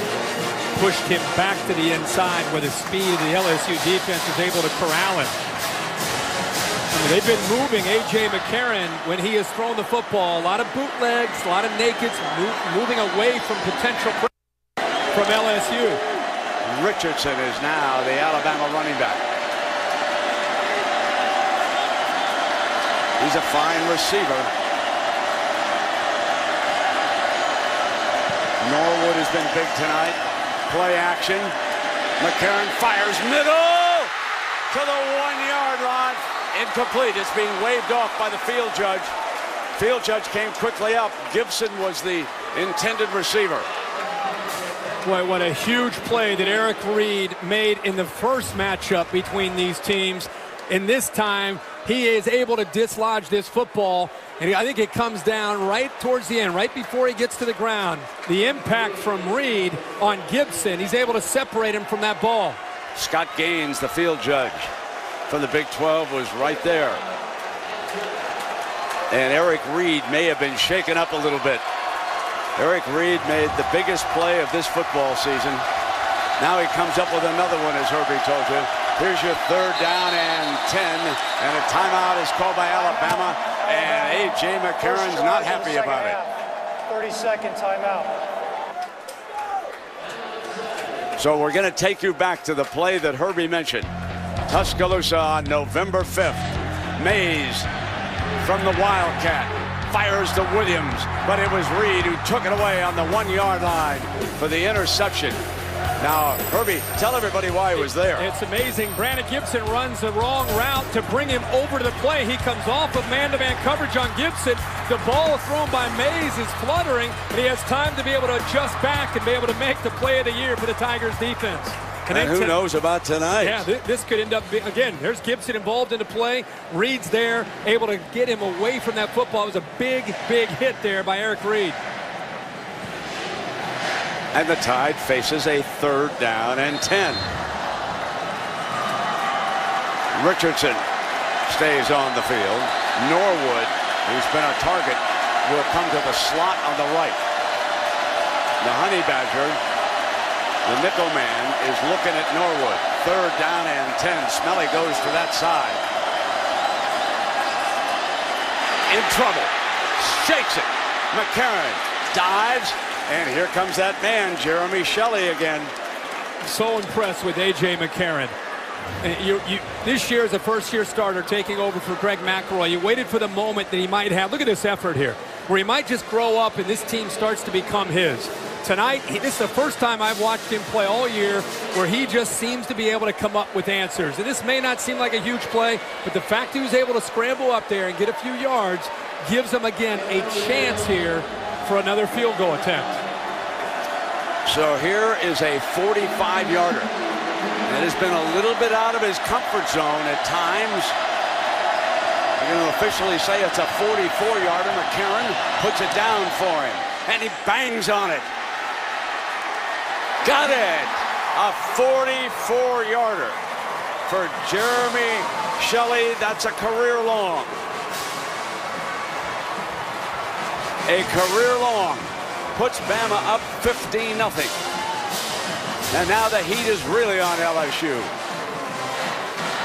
Talk about how when you're a kicker, I think it has so much to do with your mindset and your confidence. And right now, with all these kicks that Shelley's been able to make, I think he's approaching these kicks with a different edge about him and a different approach as he gets a chance. And Nick Saban has worked so hard on these kickers in their preparation after what happened in the first matchup and trying to keep them confident. I'm going to go to you. Did it earlier with Cade Foster tonight, and Shelley's been able to step up and make some plays for him. Well, he took over from an All-American, Lee Tiffin. And certainly Shelley has handled most of the field goals for Coach Saban inside the 40. But tonight, Coach had confidence in him, and he steps up big for Alabama. And it's 15-0 right now. Cade Foster will put the ball on the tee. And I want you to watch this coverage by this Alabama kickoff team. They have swallowed Claiborne so far tonight. He's back there with Ron Brooks. This is a well-coached football team from Tuscaloosa.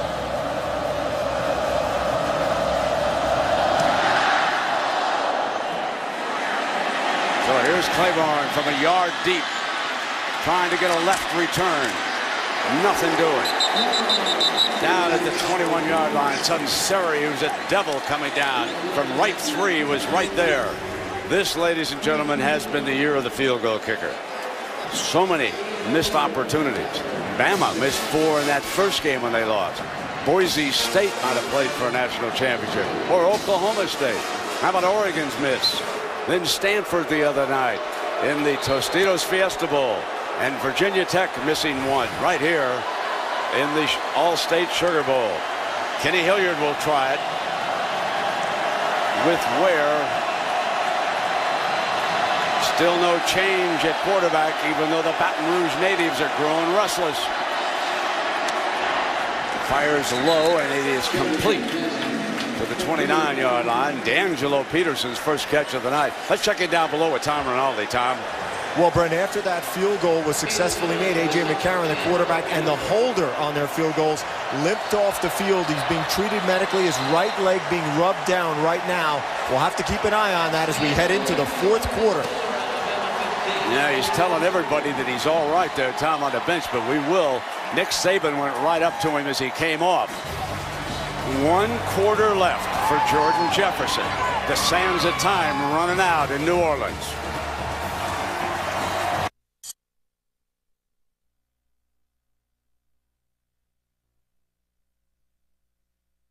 National Championship with Kirk Herbstreit, Tom Rinaldi, and Aaron Andrews. I'm Brent Musburger.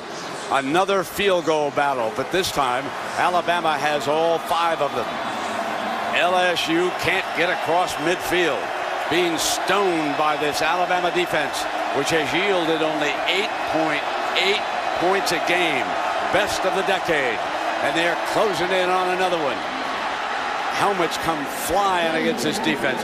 Herbie, it's amazing. Alabama leads in total defense, rush defense, pass efficiency D, third down defense. It is incredible when you watch these players. Yeah, 2 years ago, they had an outstanding defense led by Rolando McClain. Last year, they had a lot of talent, but they were young. Nick Saban this year using the experience. You could see the year. All you have to know is their defense allowed 9 touchdowns on the season. I think Clemson gave up more than that in just their bowl game the other night. Third down and 1 now. Ford has checked in for LSU. They'll go to the short man and Hilliard, and it wasn't easy. The freshman lined up the big back, and LSU had been 0 of 7 on third. I don't know if I've ever, in all the years of watching LSU football, ever seen an LSU team as lifeless as this football team.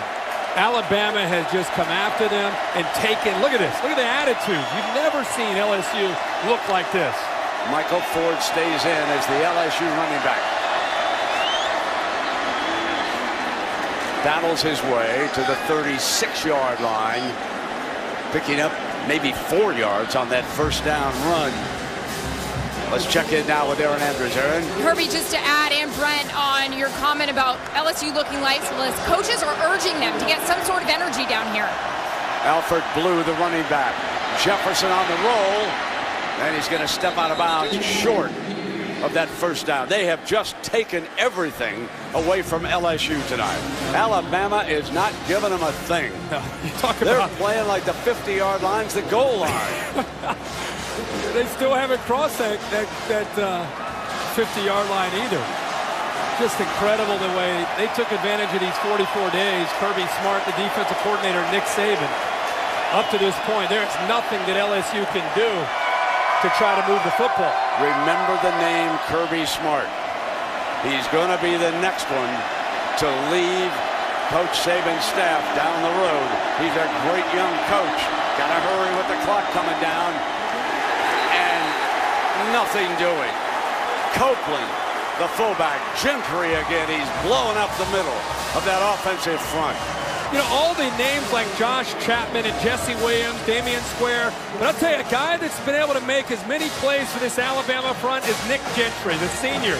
Just a grinder as a defensive lineman. Uses his leverage in his hands, and that time slipped right by the guard on a short third down attempt there by LSU. Beware the Mad Hatter. If Alabama doesn't show a good defensive front on this play, Brad Wing is fully capable of taking off. But there's a couple of linebackers back there, and they don't give it to him.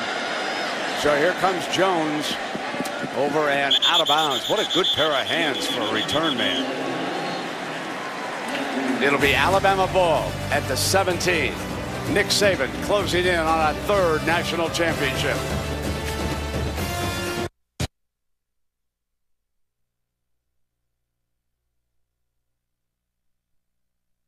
If you call yourself a sports fan, you got to get DirecTV.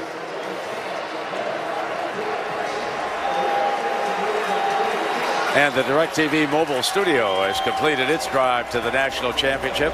Live shots, coverage of both teams all week long. Look for it again soon on campuses across the country. DirecTV mobile studio is fired up for spring football in April. First down at 10, Trent Richardson, the running back. A.J. McCarron, hands, and the Saban gang goes to work on the clock. Well, A.J. McCarron tonight has done a lot of things at under center as a quarterback, but tonight, let's take a look at tonight's good hands play brought to you by Allstate, and it's him as a holder. I mean, he's had 5 different occasions where he's out there trying to make sure. Kickers are so finicky. Jeremy Shelley wants that perfect hold, and he's been able to provide that for him. So McCarron getting it done on special teams as a holder and obviously leading this team as a quarterback. 2nd and 8.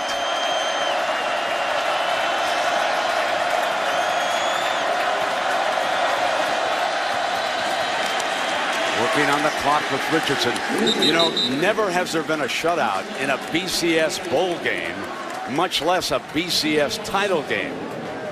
The closest we came was Oklahoma jumping Florida State 13-2. And Miami did defeat Nebraska in a national title game back in '92. They have not let the Tigers across midfield here tonight. This is one of the great defensive performances of all time. 7 quarters these two teams have battled this year. Not a single touchdown yet. Down goes McCarron. Minter all over him at the 10-yard line. LSU brought pressure, and it frees up Minter. See the outside, both the outside linebackers came. Richardson was occupied because of pressure. Barrow also came, but Minner's the one who gets home. And this is where LSU typically can make something happen. That time they didn't get the fumble. Let's see if Matthew can give him a big return. They got a shot to cross midfield on this part. Matthew is standing back on the LSU 43. Cody Mandel, the sophomore, kicks it over to the left side. Takes an Alabama bounce. Honey Badger picks it up dangerously. Honey Badger fears no man, but that time the Tide rolled all over him. That was Kirkpatrick, the gunner, who got down. They've been working Kirkpatrick as the gunner all week long, and this is what they wanted. A piece of the Honey Badger. Fear the Tide, Honey Badger.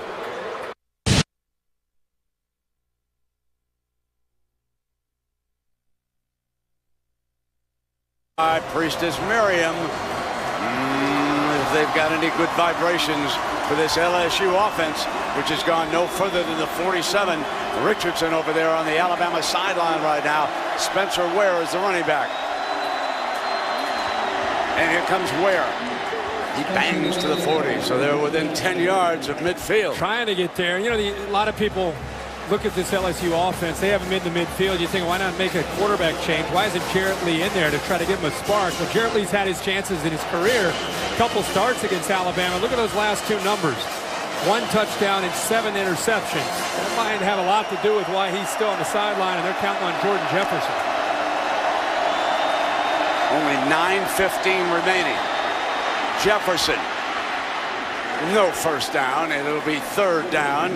Fairly manageable this time as DePriest comes up. And not only are the ones making tackles, Mosley, of course, is out, but now the 2s, the 3s are chipping in for Coach Nick Saban. What a fabulous job he has done along with Kirby Smart. When we went to practice, Kirby, Saban never took his eye off the defense, never even looked at one snap offensively. Left it up to McElwain. Stampley in now is the fullback, and here comes Hilliard. Here comes Power, looking for that first down, looking for anything good to happen. Toss play.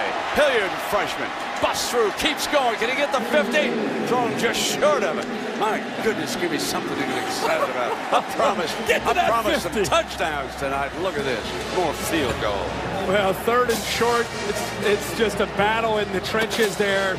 Power play follows Williford around there to pick up the first down. They go with their power back. And Kenny Hilliard's able to give them the first down, but that's not going to get them on the board. They need touchdowns. They got to get the ball downfield.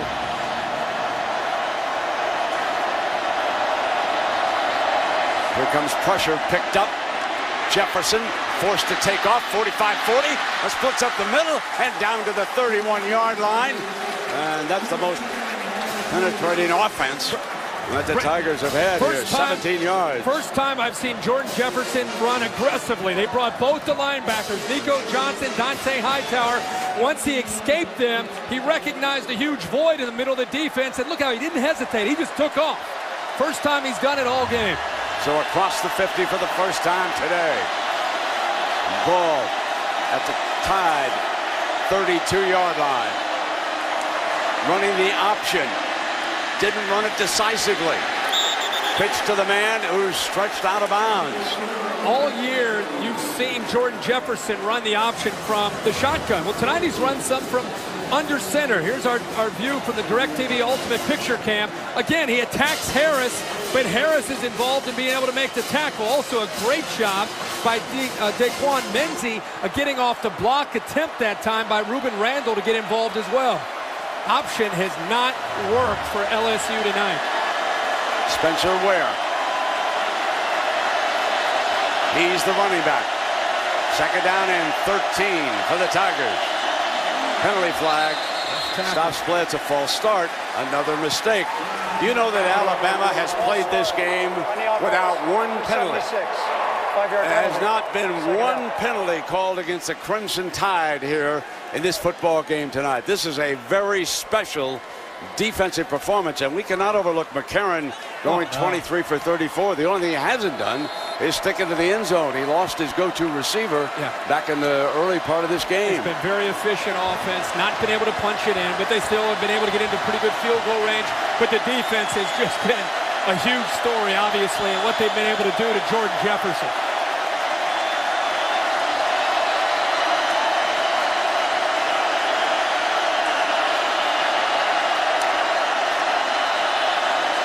Jefferson back, incomplete. And Jefferson's complaining that his receiver was pulled down on the play. Well, Brent, it was a tremendous effort actually by Nick Gentry, the backup nose guard who was in there. Watch him get around the block. He gets a hand there on Spencer Ware. Spencer Ware behind the line of scrimmage there, trying to set up the screen, and Gentry sniffs it out there. Third down from the 40-yard line. They're obviously having an offensive player. We'd have had intentional grounding called. So on third down, Jefferson wings it deep, incomplete. Pressure was coming again.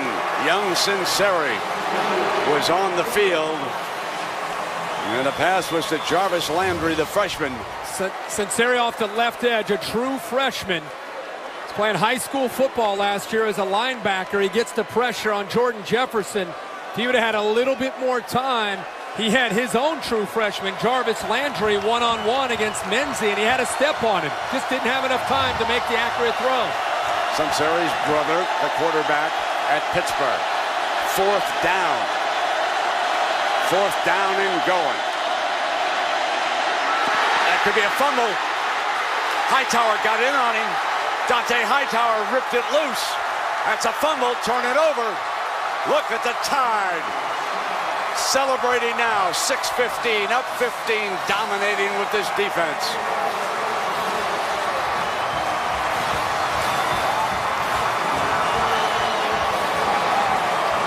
This is a mauling, folks, a mauling.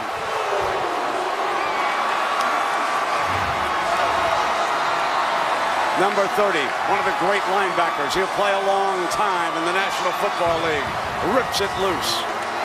A teammate falls on it. And I believe it was Gentry, who's had a whale of a game, who's able to get his body over on the football for Nick Saban. From the #1 magician on the planet.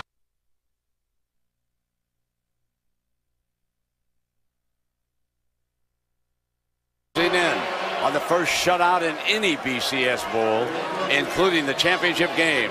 And the young man, Gentry, fell on that fumble. There's Dante Hightower. He was a lot finalist this year. Simply one of the great all-around football players on this Alabama team, and a gentleman off. First down and 10. Richardson on a bit of a delay. Brent, I know you can appreciate this. Dante Hightower plays the middle linebacker, but on third down situations, they'll move him to defensive end.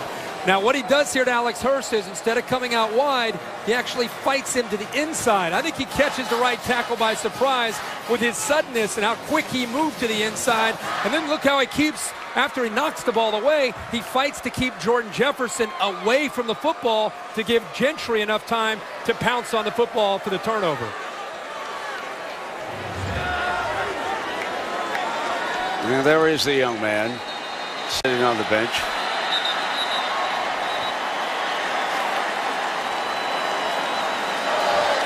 Very versatile defensive end.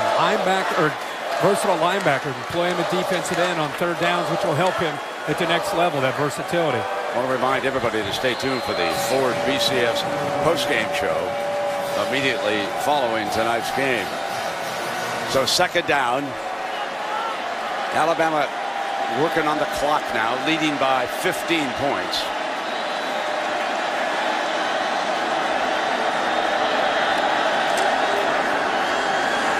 Karen rolling hard to the left. He's going to take it himself. Dive forward. So McCarron on that sideline. He's been a bundle of energy tonight. Watch the defense flow. Everybody thinks they're killing the clock. Trent Richardson's going to get it. They're not going to run the bootleg. Look at A.J. McCarron with the wheels and the presence of mind to stay in bounds. But this is going to be a run all the way. He got to the corner, got around Sam Montgomery, picked up the first down, and then stayed in bounds. But showing again that athletic ability that I think may be surprising some people tonight.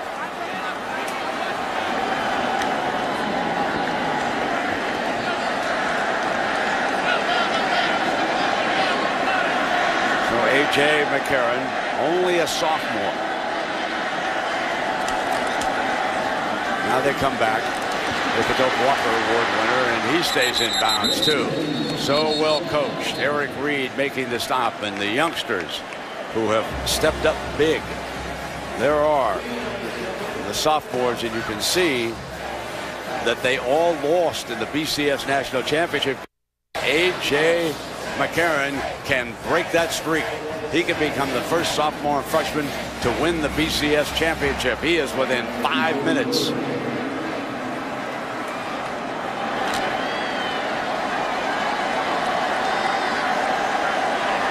DeAndrew White, one of the wide receivers, is now out to the right. Jim McElwain calling the plays, hammering away at the clock right now. And Richardson breaks free on the sideline. End zone. How about that? Finally, a touchdown between these two.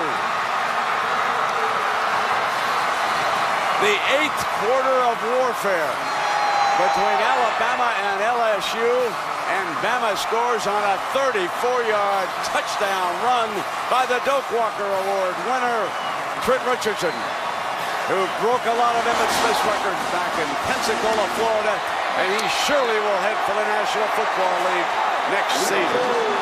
Probably will be the first running back drafted.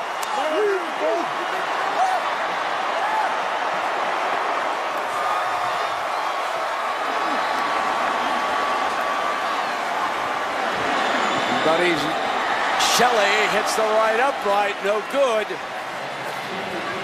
We had to have a missed extra point, right, with a touchdown. We had to have something. Look at this. Somebody's going to see the score tomorrow and think, oh, there are 3 touchdowns scored. How about that? There is Ingram.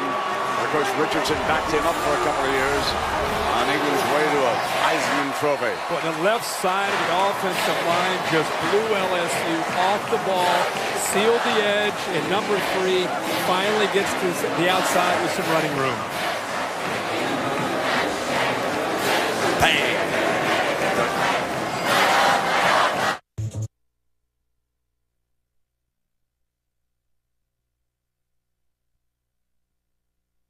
As you look from the balcony of the Royal Sonesta Hotel over in the quarter, there are all kinds of empty seats.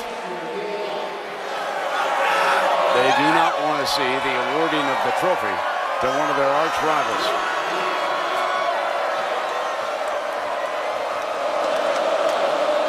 Beckham is back deep with Brooks, so they'll give Beckham a chance on this kickoff return.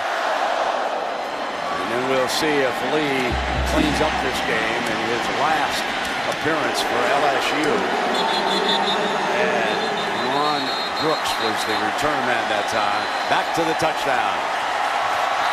Trent Richardson was able to get some great blocks on the left side. They just covered everybody up from the LSU defense, but the vision to bounce this outside and follow the blocking. Michael Williams, the tight end, kind of sealed the edge on the block against Barrow.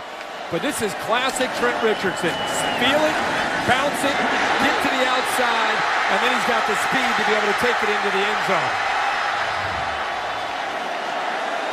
Alfred Blue will be Jordan Jefferson's running back.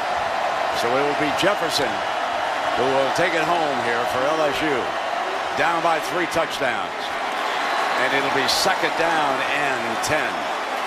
You know, Alabama is known for how they pressure, how they blitz you. They've done some blitzing on 3rd down. But for the most part, Brent, it's just been the front 4 from Alabama just getting pressure and beating LSU's offensive linemen up.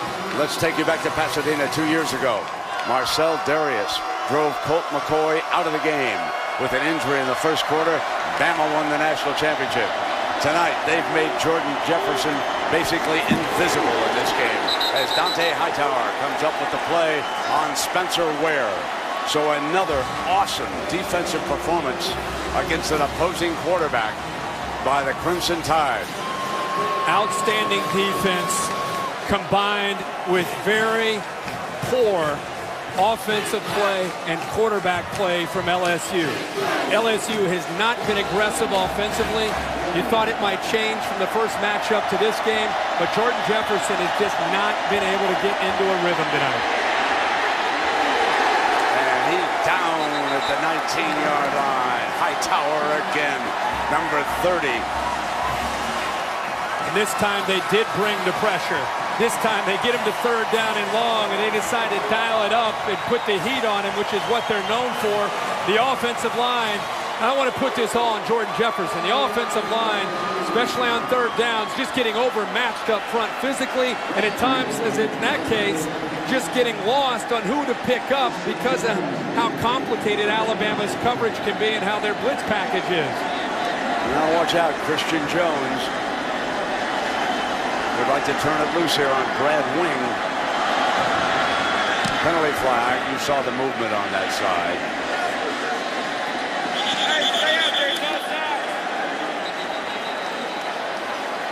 Even the kicking game has gone sour on LSU.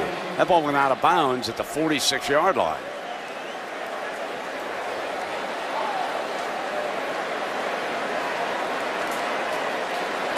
Offside on the defense, number 91. 5-yard penalty. Replay, 4th down. That's the first penalty of the night, and Nick Saban was not happy about it. The perfectionist. Leading 21-0. 2:58. Had the ball near the middle of the field. Could have perhaps crushed the clock. And instead, they've got to do it again and give Wing a second chance. 24/7 football coach.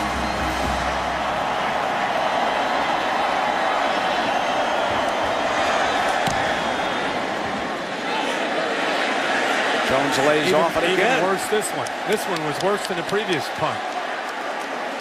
Close to midfield.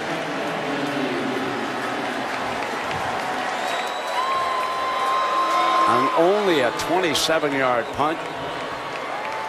Back in 1931. The Tide shut out Washington State. 1963 Orange Bowl. Blanked Oklahoma. Now they're closing in on a BCS championship. And the second in 3 years for Nick Saban. And you've got to wonder, have they finally found the coach that can make them forget the Bear? Nah, we'll never forget the Bear. One of the greatest of all times. How much fun we had hanging around with him, huh, folks? That great gravelly voice. Wouldn't he love this? Here comes Lacey now working on the clock.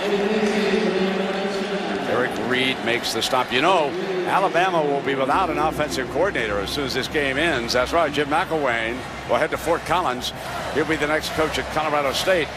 The rumors are that Brent Pease will be leaving Boise State as their offensive coordinator. But guess what? There's a tug of war between Florida and Alabama for Pease's services. Brent Pease was once the offensive coordinator at Montana. He also knows Saban from his days as a backup quarterback with the Houston Oilers when Nick was an assistant on that staff. My agent on line 2 on that one for Brent Pease. That's a pretty good tug of war to be involved in. Oh, isn't that the truth? And see an off here, Irby. And it will be 3rd down. They got the clock down to the final 2 minutes, and it just seems inevitable now. And you know, we've got a couple of minutes. And I want to say something to all the fans in Tuscaloosa. You suffered a great deal back in April. That tornado ripped through. There were deaths, great destruction. This football team came together, helped a lot of people in that town. And I dare say this is for you. This one on behalf of Saban and the players is going to be for the great folks in Tuscaloosa. Handoff to Lacey. Clock continues to run. What a night. Not a single turnover. Only one penalty. that came on a punt here tonight. They have completely dominated this game. They have held LSU to under 100 yards of offense. They have 381. And what is it about Alabama for the third straight year? That trophy is going back twice with the Tide and, of course, last year with Auburn. Amazing. It's amazing to think about the legend of Nick Saban and how it just continues to grow after the championship 2 years ago. What this defense was able to do tonight to lead them to yet another national championship for the Crimson Tide. So on 4th down. Remember last time in the championship, they hit him over the head when they tried to get the water? Let's see if he told them, be careful this time, fellas. Alabama gets a second chance and makes the most of it. They win the BCS championship behind Coach Nick Saban and quarterback A.J. McCarron.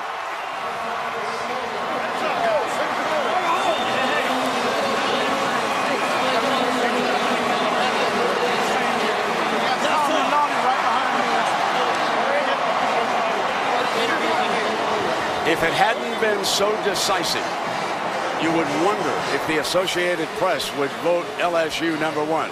But after what they've seen here tonight, there is no way that anybody can vote a team better than what we looked at with the Crimson Tide. Look at Nick down there with the middle of it. He enjoys the bath this year. 2 years ago, he tried to keep him off the bath. Look at that rascal. Let's go down now to Tom Rinaldi. Thanks very much. Before I get to the defensive effort and performance, you saw the Gatorade shower this time. You reacted a little differently. What'd you do? I loved it. I loved it. How would you describe the effort of your defense in this game? Well, I think it was a great team win. I think our defense did a great job, but I'm telling you what, our offense controlled the momentum and the tempo of this game from start to finish. Did a great job on special teams. Which is a great team win. Every guy here, every fan that we have, every supporter in our program, this is great for Alabama. What was the difference in A.J. McCarron tonight? Well, you know, A.J. wasn't quite himself in the first game. And, you know, we knew that he was going to have to play well because we knew we were going to throw the ball on first down a lot. And he did a fantastic job in this game. And he showed great leadership and poise and making good decisions. When you lost November 5th, a lot of your players credited the way you handled walking into that locker room and the message that you delivered to them. What did you say that night that helped this night be possible, Nick? Well, I told the guys, I said, we got to finish things right. That's our character. That's what we do. And if we do it right, we may get another opportunity. And if we get another opportunity, let's make sure we're doing all the things that every day that we're going to be able to take advantage of it. I know it's about the program and the players. I know you love them. But for you, first coach to win 3 national titles in the BCS era. I didn't know that. What does that mean to you? Well, you know what? Right now, I'm just so happy for our players and our team and my family and all of our fans and the University of Alabama that, you know, it really isn't about me. It's about all those folks. It's a lot bigger than that. LSU's got a great team. They've got a great team. And it really kind of too bad that there's 2 great teams in our league this year and in the same year. Finally, Nick, I know Tuscaloosa has been through a great deal, and you and your team have been very involved. It's just a football game and a victory. But what message do you hope to send to that town tonight? Well, I think it gives everybody a lot of joy and spirit and hope, you know, that we're going to continue to work and move forward and try to help people restore their lives in our community. But things like this make everybody happy and give them a lot of hope. Nick, congratulations, a great win. Aaron? Tom, thanks so much. I'm here with linebacker Courtney Upshaw, just putting on that national championship hat. Tide defense shutting out LSU. What was the difference in the rematch tonight with their offense? Just slowing down their run. We knew they were going to come in and try to run the ball, and they're a tough physical team, but I got to say we out physical them today, and I'm just happy to get that win. Courtney, how were you guys able to get so much pressure tonight on Jordan Jefferson? Well, we actually didn't really call too many blitzes. We just, you know, we got this little thing what we call mush rush and try to contain him, and he slipped out a couple times, but once we got the opportunity to get him, we got him, so that's what we did. This defense said in the first game there was a lot of mental lapses, and that's why you weren't successful. What was the focus this time around? Just to go out and execute, especially on that option. We basically stopped the option all night once they tried to run it, and that was a big key to the game. Trent Richardson said in the first press conference this week this team had a chip on their shoulder because many people felt like they shouldn't be here. How's that shoulder feeling? It feels real good. I mean, we knew that a lot of people didn't expect us to be in this game or didn't want us here and thought that LSU was just going to run the ball down our throats, especially on defense. And we just want to come out and execute. I mean, I'm just happy. I don't care what nobody says. I'm happy. I'm proud to be a part of Bama. Go celebrate with your teammates. Congratulations. Brent, over to you. All right, Aaron, thank you so much. You have to go back to 2002 before you can find an LSU team shutout. And guess who did it? November 16th, 2002. Alabama, 31-0. So we will come back and award the trophy to Alabama, the BCS national champions. Back with the Ford post-game show and the presentation presented by Dr. Scouts are getting very interested in RG3. Kate Foster with the ball on the tee. LSU has struggled on offense. Both times they've had the ball 3 and out. Now Claiborne is a terrific kickoff returner. Fields this one from the 8. And great coverage by Bama. He's down at the 27. So it has been a tumultuous season for LSU off the field in many ways. Offensive coordinator Steve Craigsthorpe was diagnosed with Parkinson's disease and was replaced. Russell Shepard, wide receiver, suspended. Jordan Jefferson, Josh Johns were arrested. There was a fight in a bar in Baton Rouge. Jefferson's charges were reduced. He came back to the team. And then, of course, Matthew, Ware, and Simon were also suspended. And somehow, Les Miles and his coaching staff kept this team together. Alfred Blue, the running back. A leaping grab by Odell Beckham Jr. Maybe that'll settle Jefferson down. Herbie, if anything, Jordan Jefferson just has not settled into the game. They're coming up quickly to the huddle. They're coming without it. So they're going to go fast now. Jordan Jefferson keeps it. That's what he can do. Hurt you on the run. You were critical of his option ability, but when he takes off like that, he's a strong well, and he's got to be able to make a difference when things are covered. This Alabama defense will cover down a lot of things, and his legs have got to be able to create and keep plays alive. This tempo, I think, has as much to do with trying to get him to not think as much and just play the game. Trying to pick it up, and here he is on a read and nothing doing, and that was Kirkpatrick. And this is what Alabama's defense has learned from the last time they faced LSU in that option. They're going to play a little bit more cover two, which gets a corner up and run support. Dre Kirkpatrick is there, able to make a play. LSU averaged 8 yards a carry in the first matchup when they ran option with Jefferson. That time, Kirkpatrick's there to make the play. Jefferson fires, and that is complete to the 47-yard line, and Beckham again. It's a big completion because now they get back to where their comfort zone is, where they're a little bit closer. 3rd and 4. They need to avoid those 3rd and 6 plus chances and get to 3rd and 3 to 4. Nickel coverage on this. They drop it off to Blue, who's going in reverse against that defense that time, and that was C.J. Mosley. Now, C.J. Mosley had Alfred Blue man for man coming out of the backfield, and what was amazing is with that hurry-up, Mosley's just running out of the field, and he looks up and he's, oh, I got 4, I got him. All of a sudden, the ball's right there, and he's able to make the play out in the flat. So Alabama a little hesitant getting the right personnel and getting the call in, but it didn't backfire on him. So Alabama, with Mays out, now faces his first big decision as Brad Wing will come in. He's late to get on the field this time. Got it off in time, and a fair catch is signaled at the 10-yard line, and that was Christian Jones, a young freshman receiver who was back as the punt return man.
is stopped at the 15 by Kevin Minter, but the line judge threw the flag. Offside. Line of defense, number 94. 5-yard penalty. Second down. Kendrick Adams, the defensive end, guilty. LSU has made more mistakes than Alabama. And Mays, if he can come back, is big here for Bama. It'll be interesting to keep an eye on him. As I said, he's a true leader for this offense and one of their best playmakers when it comes to the passing game. His presence coming back out will get a reaction from the Alabama crowd. Kevin Norwood, also one of the wide receivers now. Play action. McCarron on the roll, going to drop it off to Smelly underneath for a first down. Baker makes a stop, and let's check in down below with Tom Rinaldi. Brent, the training staff said Marquise Mays was considered questionable. He obviously just answered that question by coming out of the locker room. His left leg has been wrapped, a hamstring injury. He is expected to attempt to return. We'll have to monitor it going forward. Martavius Mingo, Herbie, just checked in, a speed rusher. And instead of lining up in the left, they've been working him on the right side of this defensive line all week in practice, and he'll sit down over there.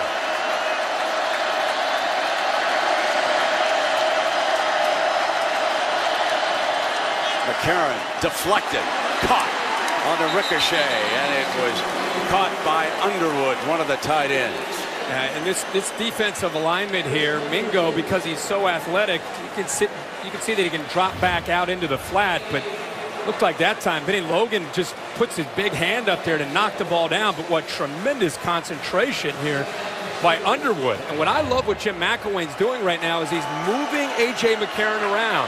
Now they have Barrett Jones lined up as a fullback here. He's showing a lot of different looks. 14 plays and 10 passes by Alabama. They have broken tendency here. And they come back with Lacey, and he is stopped right at that first down marker, and he appears to have moved the chains. Yes, he has, for Alabama. There's an overload to the right where Barrett Jones, their All-American left tackles, lined up as a fullback and then moves up to the right side, and they overload that right side. And again, just a different look. You have all this time to prepare, and Jim McElwain clearly taking advantage of it. A lot of different formations and personnel groupings, trying to create some confusion for LSU.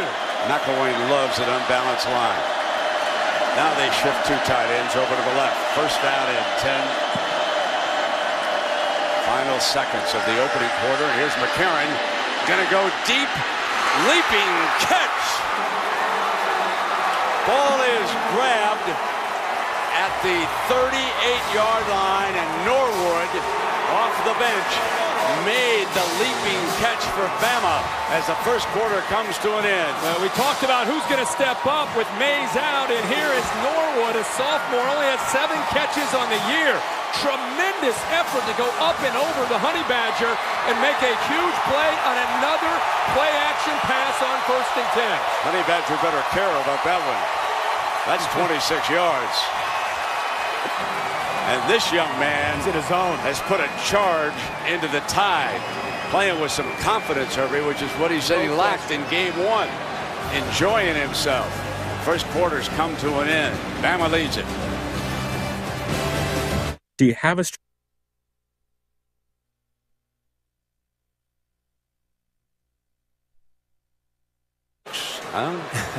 Crimson Tide leads it. And Herbert, what about that first quarter? I'm impressed with A.J. McCarron and the way Jim McElwain is utilizing him in this passing game. They've had a lot of success. We talked about it before the game. 1st and 10 is the time they want to attack LSU. He's 5 for 5 on 1st and 10 with play-action passes. 2 stories. McCarron's playing very well, and Lacey stays in the game. Play action. He's got a wide open Smelly, and he just overthrows him by a yard. He was breaking free on that far side. Number 17 is a huge part of the game plan. But my question is, what has happened to Richardson? And Brent, look at what they're looking at on 1st and 10. Eddie Lacy's in the game for Trent Richardson. A little bit of action there with the reverse there to the freshman. But all the eyes of the defenders in the backfield. And what's happening is these tight ends are slipping behind that coverage, and that time he just missed making a huge play again on 1st and 10. Harrison Jones, one of those tight ends, is off to the right. Kenny Bell is number 7. Play action. McCarron left open, takes off and slides to the 30-yard line. So this will put them in a 3rd and manageable. Very good decision by the young man from Mobile, Alabama. And because they're mixing up the play calling, what has happened is I think LSU has lost some of their aggression. And I think the pass protection has been outstanding for McCarron. He's had time to evaluate, look down into coverage, and then here he makes a great decision to pull the ball down and instead of throwing it away, pick up some valuable yardage. Lacey stays in as the running back in 3rd down.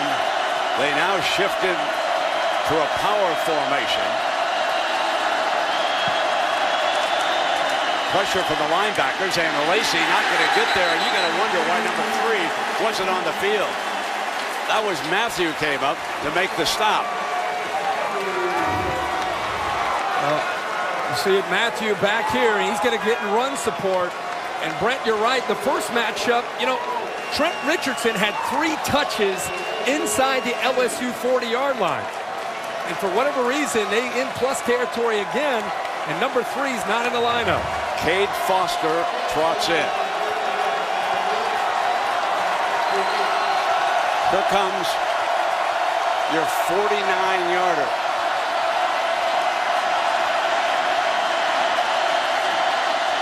It's a fake. Shovel pass inside. Got. Oh, it's going to be close.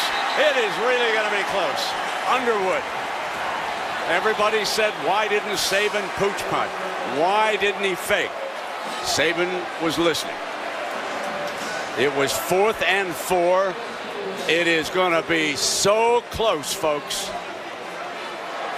They push the players away, bring the chains out. That's about as close as you can get, Brent. Underwood came from the left zone. The left tackle who won the Outland this year are the real leaders up there, but maybe the most talented man up front is Chance Warmack, the left guard. Just a great group of linemen. Now Taj Jones is back as a linebacker. That'll bring Simon back out, and Matthew will go back to corner. 1st down and 10. Claiborne up and bump and run, and so is Matthew. Trying to get a linebacker pressure. They can't. Smelly comes underneath and well sniffed out by McElwain.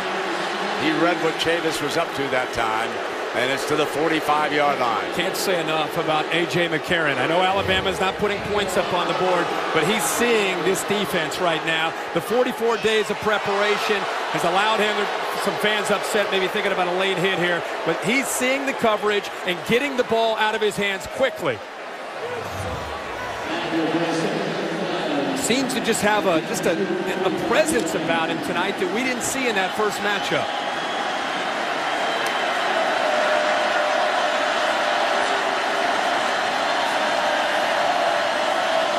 On 2nd down, the delay. Richardson's got daylight. 40, 35. Going to be run out of bounds.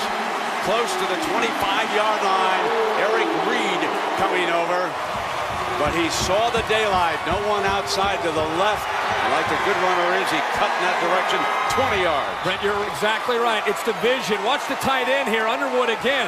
He made the big block earlier on this drive. This time he locks up with Kiki Mingo, pushes him to the inside. And when you're on the backside of a run with Trent Richardson, your block on the backside because of his vision is just as important on the play side.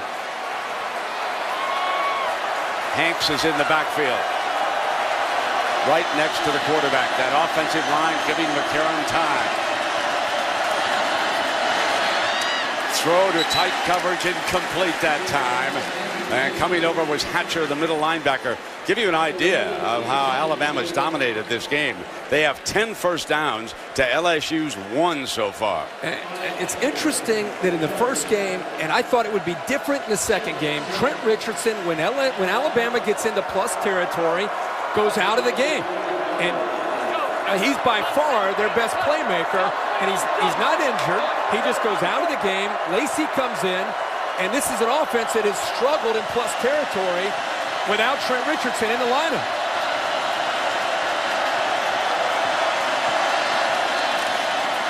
delay with Lacey. Spins to the left and crashes inside on a fine run.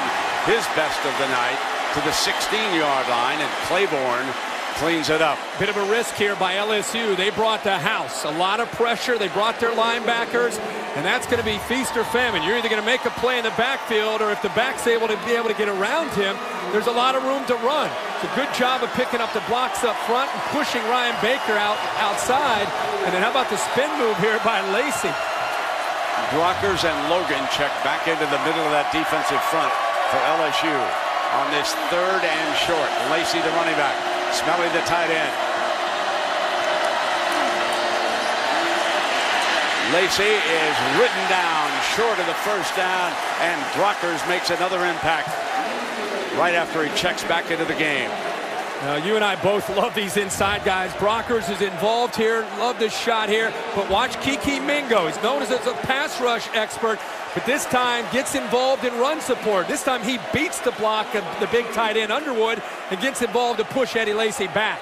So Dick Saban coming right back with Jeremy Shelley. Ball will be put down at the 24-yard line. Remember now, McCarron is the holder. This would be a 34-yard field goal. They have faked one earlier with their other kicker. Nails this one. Here we go again. Alabama up by a pair of field goals in the BCS championship.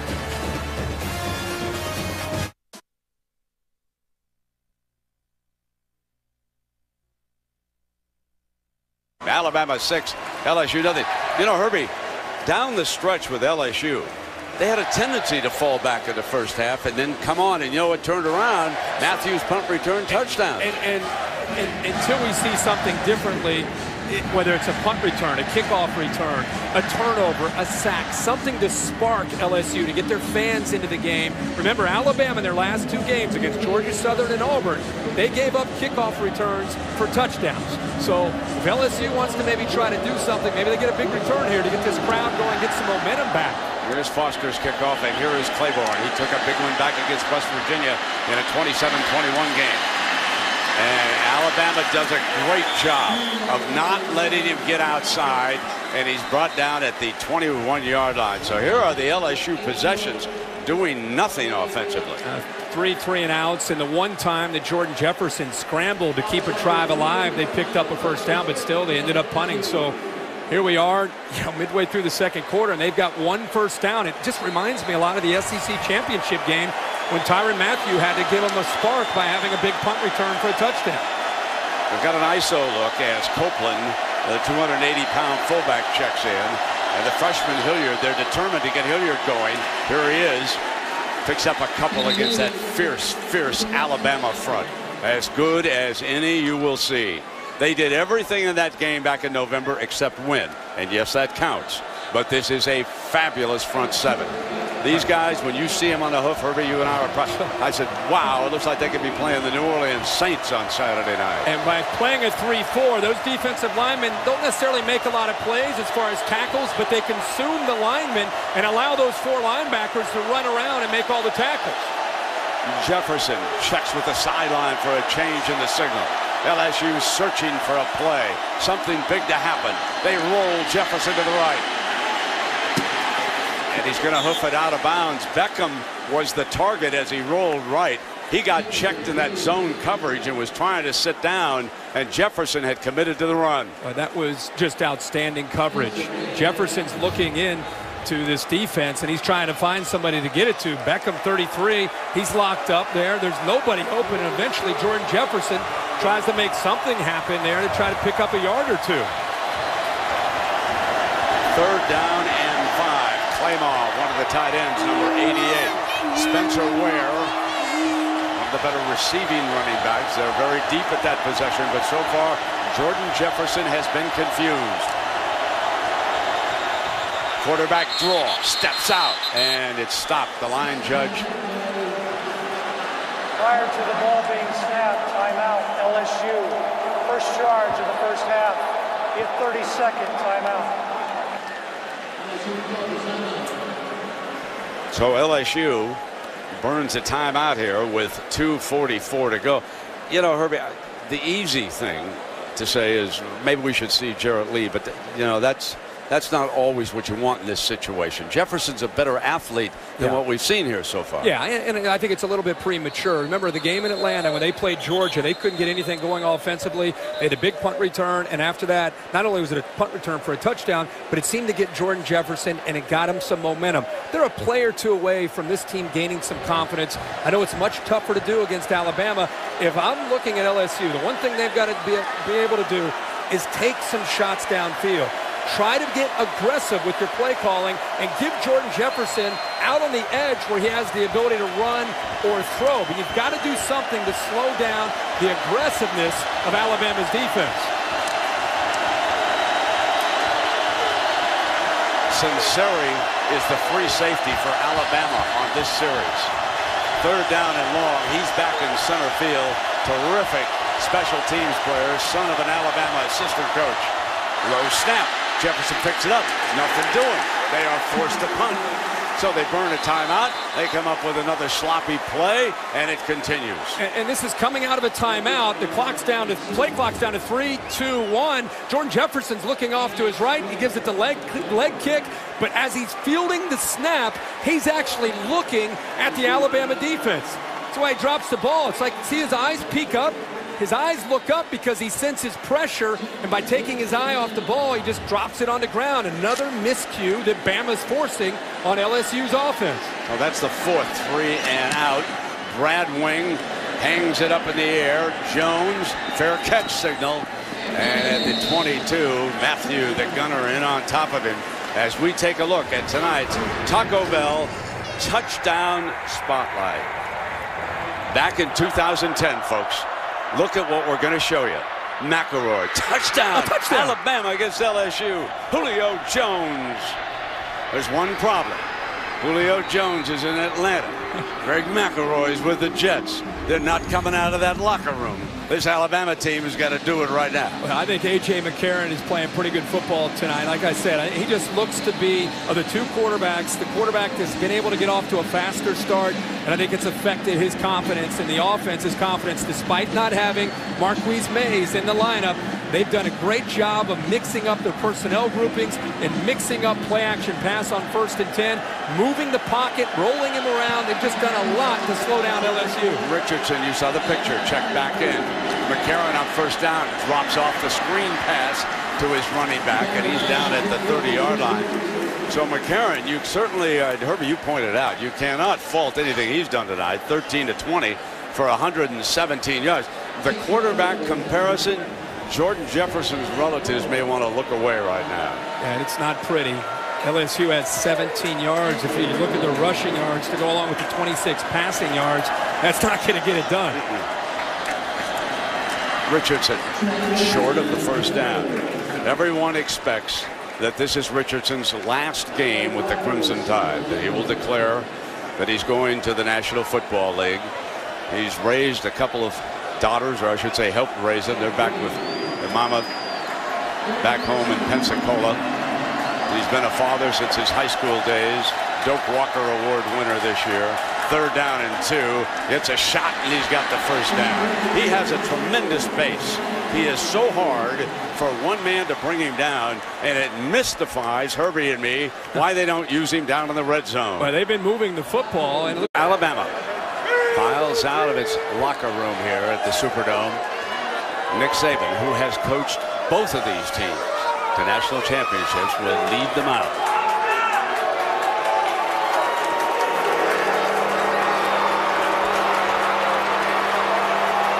So the Tide will roll out, and what a great feeling for these young men.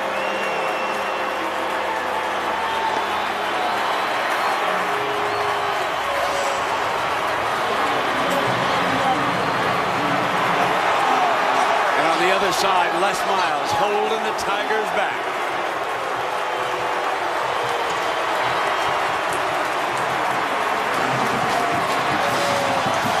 Now, LSU's turn.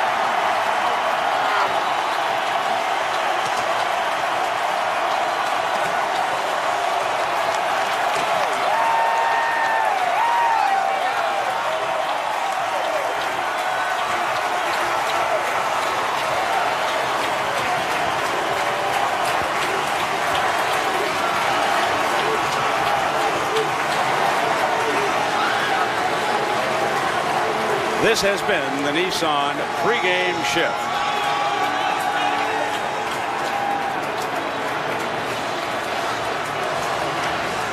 No, these are the moments and the faces that we all remember so well. Epic battles, even more epic retaliations. The cause and effect. David versus Goliath. Goliath versus David. The rematches. The thriller in Manila. Ali and Frazier. Wimbledon, McEnroe and Borg. The Final Four, Duke and UNLV. The national championship right here, Florida and Florida State. The Super Bowl, Giants and Patriots. And tonight in New Orleans, LSU and Alabama. Here we go again.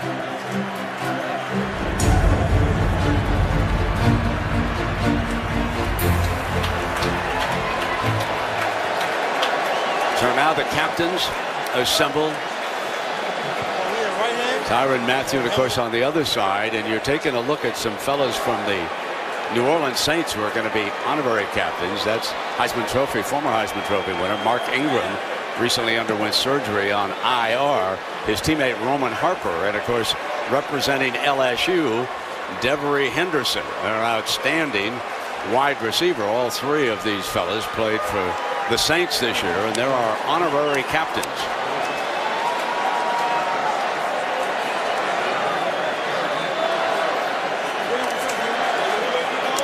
You can see Devery leaning over his teammate, now Harper, shaking hands with everybody, and Ingram. Now for tonight's coin toss, our BCS National Championship referee for the Big 12, Scott Novak. Visitors will call the toss. Here's the coin for tonight's game. That's heads. That's tails. That's heads. That's tails. What is your choice? Tails. Choice is tails.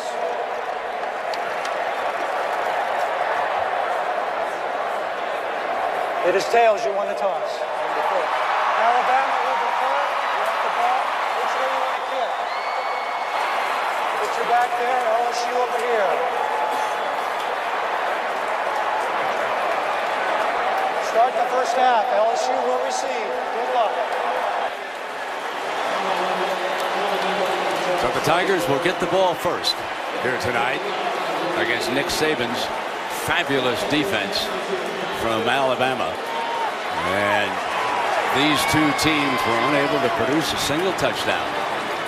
Now Tom Rinaldi is with Coach Saban, so let's go to Tom now. Thanks a lot, Brent. 44 days since you last played, 65 days since you played then. All the planning and preparation and practice. Why will tonight be different, Nick? Well, I don't know that it will be different. They're two good football teams. You know, in some ways, it's unique that we have two teams in the same division in the same conference playing in the national championship. But I do think they're the two best teams in the country. Appreciate it, Nick. Good luck. Let's go over to Aaron Andrews. Aaron? Tom, thanks. Well, Coach, the city is fired up. The Superdome is electric. What have you told your team about handling all this emotion early tonight? Get your feet on the ground. Get ready to, take it a play at a time. It will make the plays that you came to make. You saw your path. Now take it. All right, thanks so much. Brent. Thank you, Aaron. Kirby, there is one distinctive check mark for LSU. That's in the kicking game and the special teams, and they get to return the opening kickoff. No doubt about it. And Tyrann Mathieu tonight will have a lot to do with that, as far as trying to create opportunities. You look at the punter and the kicker from LSU and what they did in the first matchup. Brad Wing, Drew Alleman, they were the difference in the game. So we settle back now with this crowd, and more than 50% represent LSU because it is so close to their campus. They picked up the extra tickets. There doesn't seem to be a question about that. No, you look around this beautiful venue and you can see a lot of purple and gold, and it's not by accident. You go back and think about 07, they won a championship here. In 03, and their crowd had a lot to do with both of those championships against Oklahoma in 03 and Ohio State in 07. So Cade Foster will put the ball on the tee, and as we get ready, folks, settle back and enjoy the sights and sounds. The BCS championship is about to begin.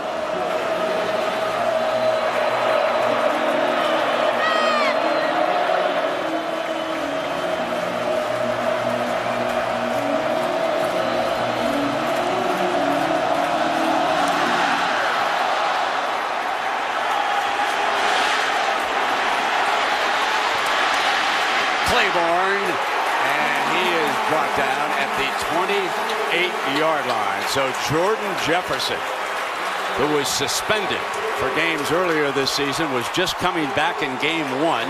But because Jarrett Lee threw a couple of interceptions in that game, Herbie, he is now the man for LSU. There's two things.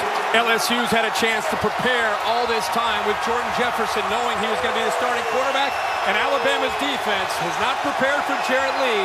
They've been getting ready for number 9 and everything he can do with his arms and his legs. So Michael Ford will get the first series. They'll try to get to the edge, but not on the first play. And there, the linebacking core. Upshaw comes up to make the thumping hit on that as we take a look now at Ford, the running back.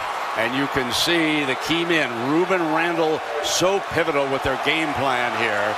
P.J. Lonergan is back and quickly on the snap. And there is the man, Randall, that they want to go to on the slip screen. And that'll give them 3rd and short. Now, Ruben Randall's their difference maker on the outside. They feel like if they can get him matched up one-on-one, he can make some big plays for them. One thing that LSU feels that they've got to be able to do against the size and the physicality of Alabama and their linebackers, get the ball out to the edge in a variety of ways. Kenny Hilliard, the talented freshman, is going to come in at tailback. And he'll bring J.C. Copeland with him as the fullback. This is 3rd and short. Hilliard wants to make sure that he's got the check with Jefferson. Fumble on the snap. Jefferson will have to eat it for a loss.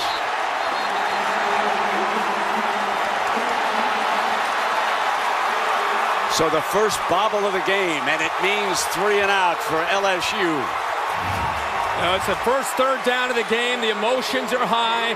Jordan Jefferson's got to keep his hands in there a little bit better with Lonergan trying to reach out there to make a big block. The emotions of the game are going to be so big here. Now here's the key guy that you have talked about for days, Herbie, as Les goes over. Here is Brad Wing from Australia. For 15 years, played Australian rules. Key man back in Tuscaloosa. Over Mays' head again. Mays fields it inside the 10-yard line. What a punter Brad Wing is.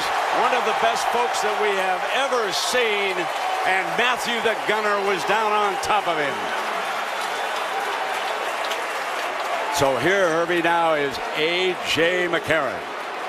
6'4", 205 pounds. First-year starter taking over for Greg McElroy. Only threw 5 interceptions. He's going to have to make some plays downfield tonight with his receivers, especially Brent on 1st and 10. That's where they're going to have to try to attack LSU's defense through the air. They opened with Richardson as a ball carry back in November. 17-yard gain. They moved the tight ends over to the left side. Play action, and McCarron's going to roll and dump it off, and that is Smelly. Somebody who figures very prominently for this offensive lineup for the Crimson Tide. A very high percentage throw, and here are the fellows we're going to be watching. Richardson, of course, from Pensacola, Florida. There is Smelly from Tuscaloosa. Hometown young man behind this offensive line. The Outland Trophy winner, Barrett Jones from Germantown, Tennessee. Goes to the Memphis area. He's the big left tackle. And it's 1st down and 10.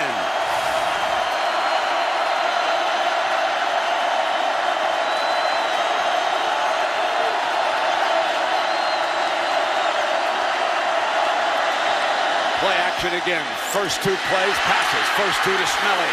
And that's to the 29-yard line. And Brandon Taylor with the stop for this very talented defense. A little bit smaller than the Alabama defense up front. But keep an eye on Brockers and Logan.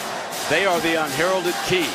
And the linebackers, they like to get 5 and 6 defensive backs out. A big first down puts them in jeopardy. And this may be the best secondary in all of college football. Speed, speed. 2nd down now for the Crimson Tide.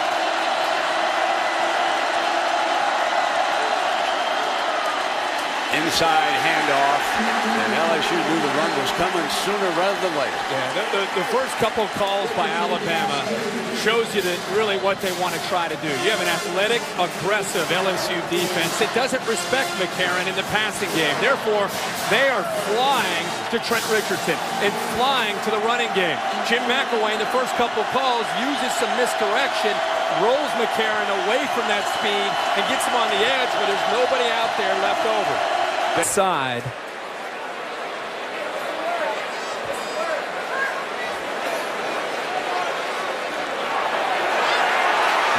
Wow. Alabama moves the chains by an inch. Brent Underwood's lined up to the left here. He's going to come under. The action is this way. It's just a little shovel pass. LSU, a good job on these long field goals after the way the first game went, being observant, expecting the fake, and you might see LSU challenge this call. It's actually under review without them needing to challenge it. And that is David Ames. He is our replay official. He is from the Big 12. This is Scott Novak's crew. So they're going to take a look at this spot. There's the shovel pass. He broke a tackle from Matthew. Matthew could not bring him down. Mingo finally did. We'll take a break and come back with the decision. Rather than go to the pawn shop and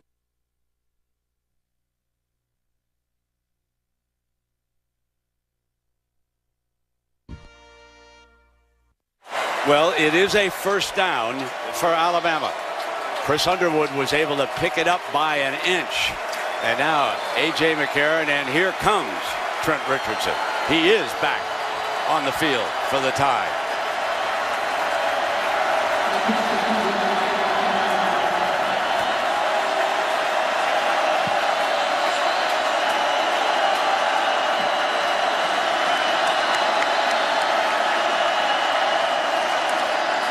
Play action to Richardson. Coming in underneath to Hanks. Incomplete. Takes a blow on the play from the linebacker Baker, who picked him up. There's an adjustment here by John Chavis. He's tired of these passes out to the flat. He gets his linebacker Baker out there on a 1st and 10. How many times are they going to have to see play action with A.J. McCarron rolling out and having either a tight end or a receiver out in the flat? That time, great job of seeing what the call, and Baker that time using acceleration to dislodge the football. We get reports that Mays has gone back to the locker room. Injured on a punt return. 2nd down and 10. Here is the handoff to Richardson, and he's stopped at the 25-yard line by Matthew. Bama has got to be able to get points when they get into plus territory. It was a big story, their first matchup in Tuscaloosa. 21 plays inside the 40, only 4 yards. And tonight, they've had 11 plays and 33 yards and come away with a field goal. But let's see if that courageous call by Alabama with that fake field goal ends up giving them a chance to get points here. They'll go 3rd and 7. Gibson far out to the right as a wide receiver.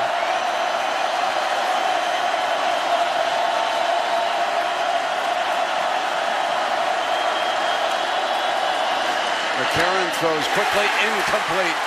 And it is 4th down and Matthew with coverage for LSU. Interesting, they look for the matchup and they go for Norwood, who made the big play earlier against Tyrann Mathieu. And he's very physical at the line of scrimmage. Timing there, McCarron trying to get the ball out of his hands, and I'm sure some of the Alabama fans are saying, what about pass interference? Tight coverage by Matthew there. Now Shelley is on the field for a 42-yarder. He put Alabama ahead 3-0. From the left hash. Blocked. And that excites the LSU crowd. Brockers, the big defensive tackle, gets a hand on it.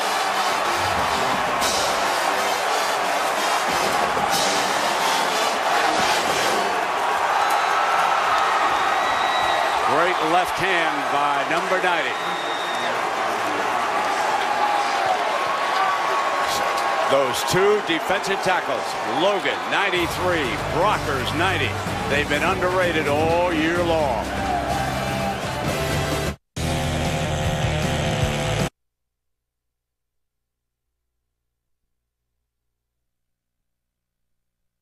One of a kind with the IMA hashtag on Twitter. Taco Bell, think outside the bun. Tostitos, Tostitos knows how to party. And Bud Light, it's the sure sign of a good time. Here we go. Now, fans were celebrating at a party at the Bud Light Hotel this weekend, getting geared up for tonight's big game. And so far, Herbie, the LSU offense hasn't done much, although Jordan Jefferson has completed his first 4 passes. Yeah, Jordan Jefferson, only first down of the game to them was a scramble. And here again, another miscue here by LSU. Ball start on the offense, number 72. 5-yard penalty, first down. Nick Saban at the end of that drive, when they settled for a field goal, their kicker ends up missing it. And after everything that happened in the first game, Nick Saban here comes over to him and addresses him. Tom Rinaldi, standing right there, you can see him in the background, actually said, Coach Saban went over and said, hey, we believe in you. We're going to come back to you. You're our guy. I love to see a coach early in the game reinforce the confidence that he and his team have in him. That's a 3rd penalty against LSU. Here's Beckham.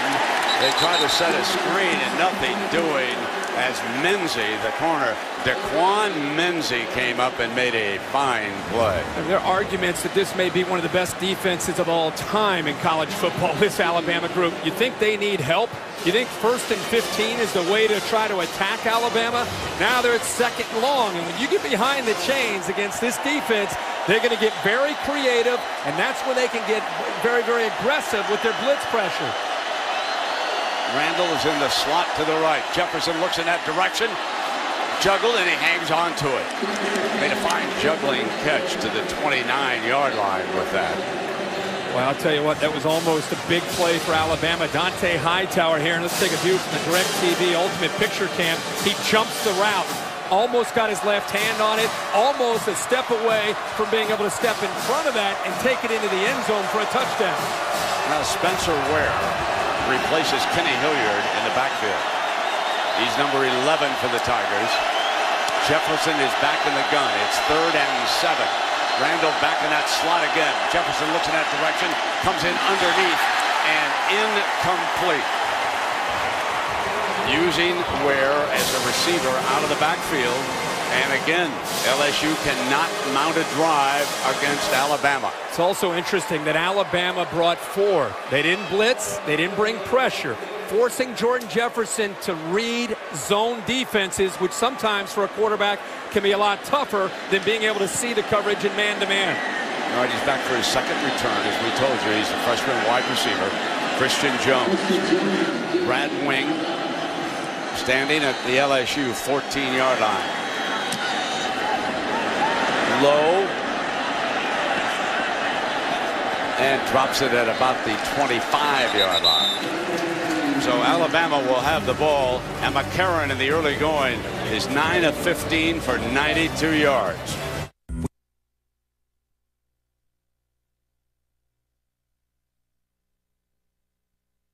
Yourself a sports fan, you got to get DirecTV.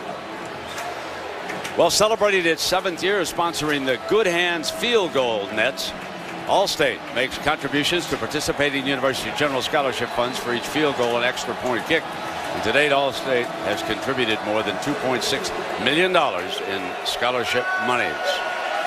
A.J. McCarron in Alabama. Richardson on the field next to him at his left. The field is spread to the right. Richardson with his first reception coming out of the backfield and out of bounds near the 30-yard line. Alabama looked like they might have a chance to put points on the board in their last drive. There was the big play here again, 1st and 10 play action, giving McCarron time, gets him away from the pressure. Norwood went up and over Matthew to make the play. Here's the fake field goal. Backside, a little shovel pass to Chris Underwood, and then the field goal attempt, which was blocked. And it's interesting, Bama's gotten down to the LSU 6-yard line and the LSU 25-yard line, and they have 3 points. Sound familiar? Yes, it does. And Chavis checks in with 3 linebackers on this 2nd down and 6.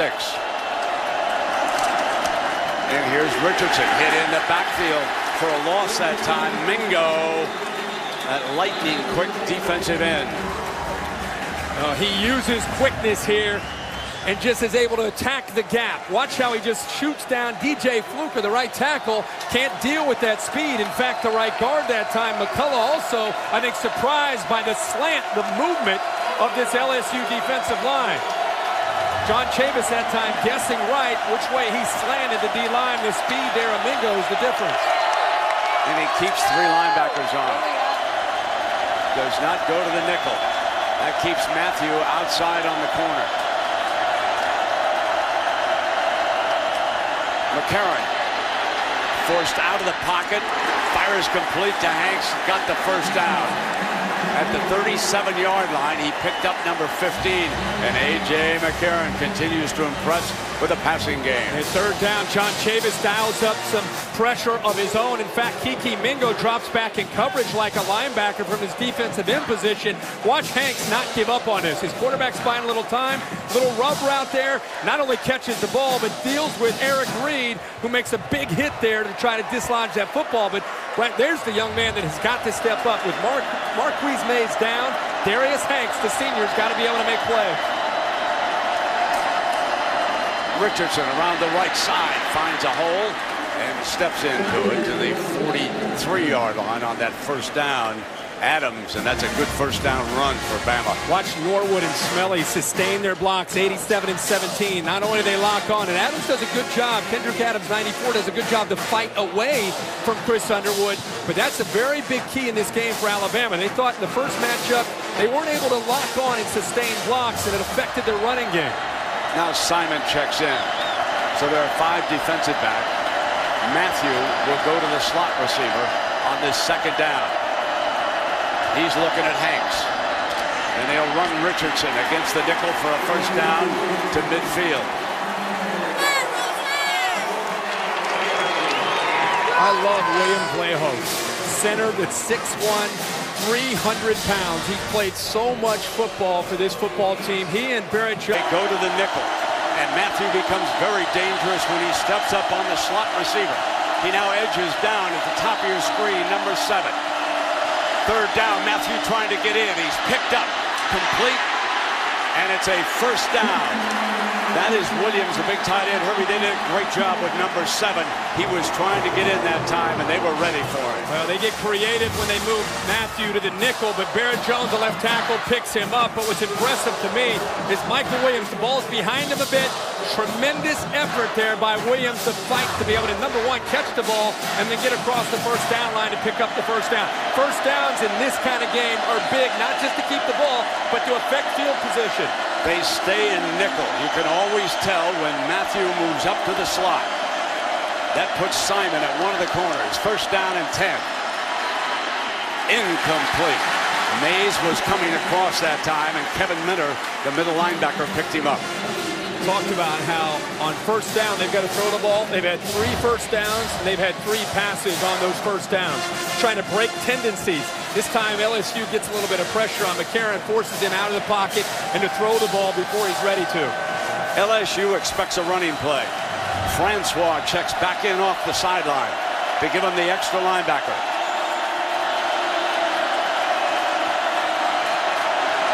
McCarron IDs the middleman, the Mike linebacker. And they were running. And it was read perfectly by John Chavis. He sent the extra linebacker right on the field. Well, what they're able to do is just look at the personnel groupings. When they see a certain group, and they saw in that case a couple tight ends come into the game, and that's what forced them to be able to put their more base personnel with the 3 linebackers, more physicality to be able to hold up against the run. Still a pretty good gain because it sets up a 3rd and manageable here for Bama. Here's the defense that Jim McElwain calls the freaks. 6 defensive backs are on the field now for LSU. Brooks checks in. It is 3rd down and 5. And McCarron hands it off on a running play. Richardson tripped up, can't get the first down. Stopped a yard short on that play. In a game where field position is going to be so big, tremendous effort by LSU's defense, keeping him short of the first down and forcing the punt here by Alabama. But by Bama picking up the first down, again, they can affect field position here with a solid punt. They'll set the return. When Matthews goes back deep, that means they want to return against Cody Mandel. Touchdowns in each of LSU's last 2 games returning punts. Arkansas and Georgia in the SEC championship. Big part of this game right here.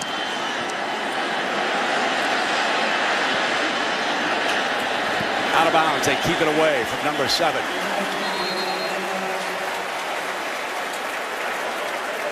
So we'll take a break. And when you come back, LSU will have the ball again.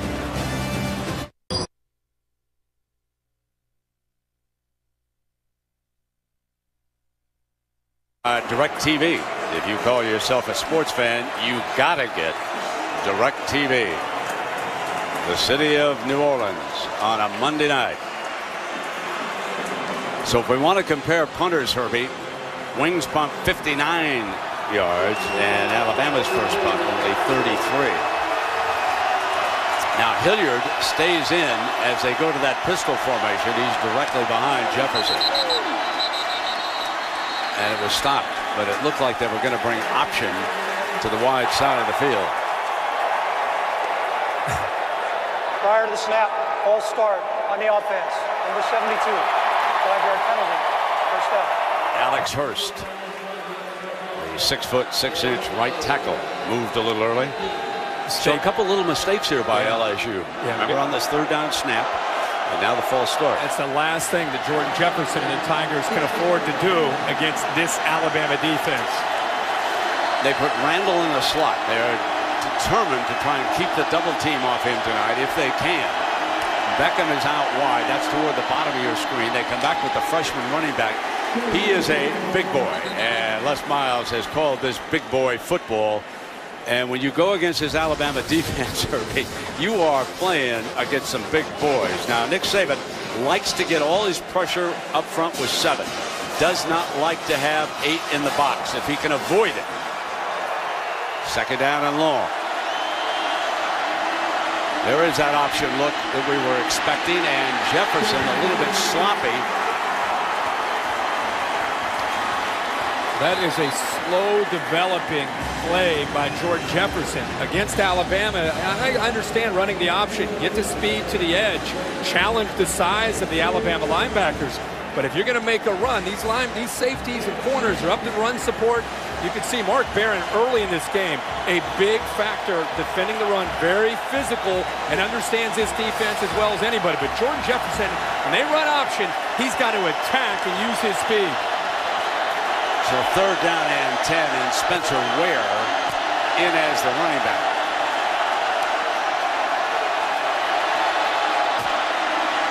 This is Ware, well short of the 1st down. Upshaw with the tackle. And here's an example. Jordan Jefferson, you've got to be able to take their pitch man out of the play. Watch Courtney Upshaw.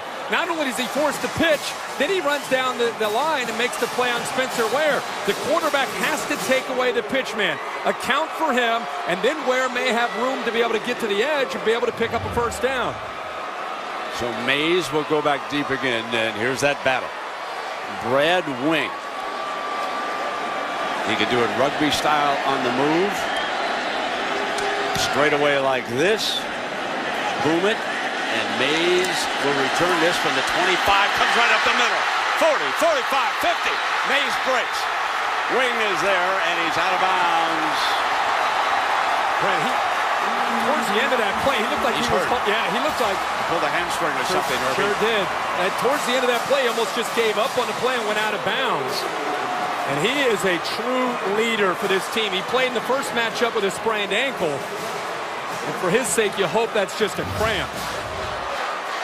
We'll take a break, but before he limped off, Mays gave the Crimson Tide a golden opportunity. There you can see he pulled it up just shy of the 40, and then he steps out of bounds. So when we come back, Alabama will have the ball on LSU's 26-yard line.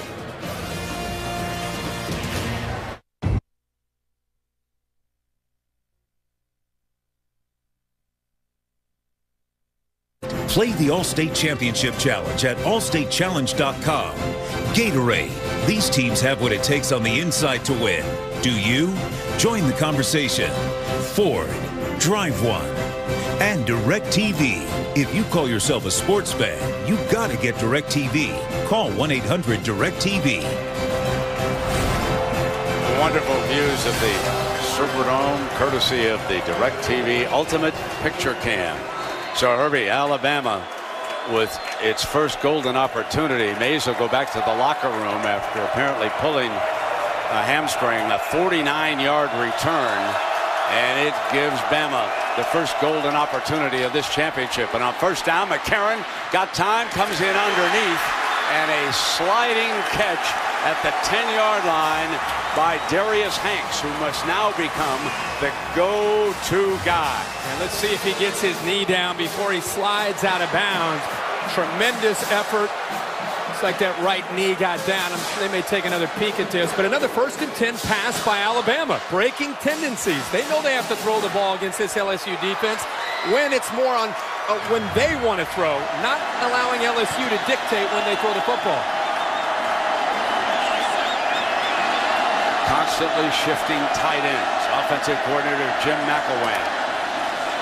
From the pistol, Richardson has jumped in the backfield. Big Benny Logan was the first man to hit him. That loss of Mays at this point, we'll see if he's able to come back. Alabama fans know with Julio Jones leaving and going to the NFL, Mays has become the guy on the outside. Not just their best playmaker, but really the leader. You can see his reaction, how emotional he is. The offense with a young quarterback that really relies on him and his leadership. So let's keep an eye on him and his health and whether or not he's able to come back. And you're right, Hanks and Brad Smelly have got to be able to pick up the load in the passing game. Now they bring 2 tight ends tight to the right side of the formation on 2nd down and goal. McCarron's getting time, incomplete. It'll be 3rd down, and Michael Williams was covered that time in the corner of the end zone. Remember the first matchup when Alabama moved the ball at will at times. They'd get inside the LSU 40-yard line, and they were unable to come away with points. Their first 3 drives, they moved the ball, and they ended up missing 3 field goals. Now here they are again in plus territory. Can this game, can it be different? Are they going to be able to execute down here and get touchdowns and not settle for field goal attempts? Now they send Richardson out of the backfield, out with Kenny Bell on Hanks. 3 receivers to the left. McCarron checks to the right. Pump fake, going to get hit from behind on the throw and gets it off in time. So it was out of bounds. Brad Smelly makes the catch. But the field goal unit, I believe, is jogging onto the field. And this has been a kind of a reoccurring theme for Alabama this year when they got into the red zone, not just against LSU and their struggles in that game, but really without a true threat out at wide receiver, outside of Mays. They look at what they've done when it comes to scoring touchdowns. They've only been able to convert 58% of the time for touchdowns. 23-yarder.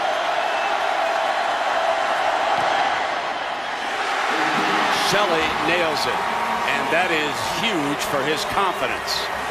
He was lethal in the pregame warm-up, and Alabama takes an early field goal lead.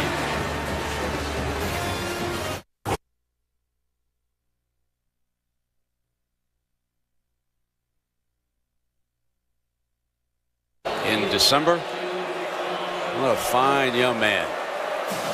And believe me, a lot of NFL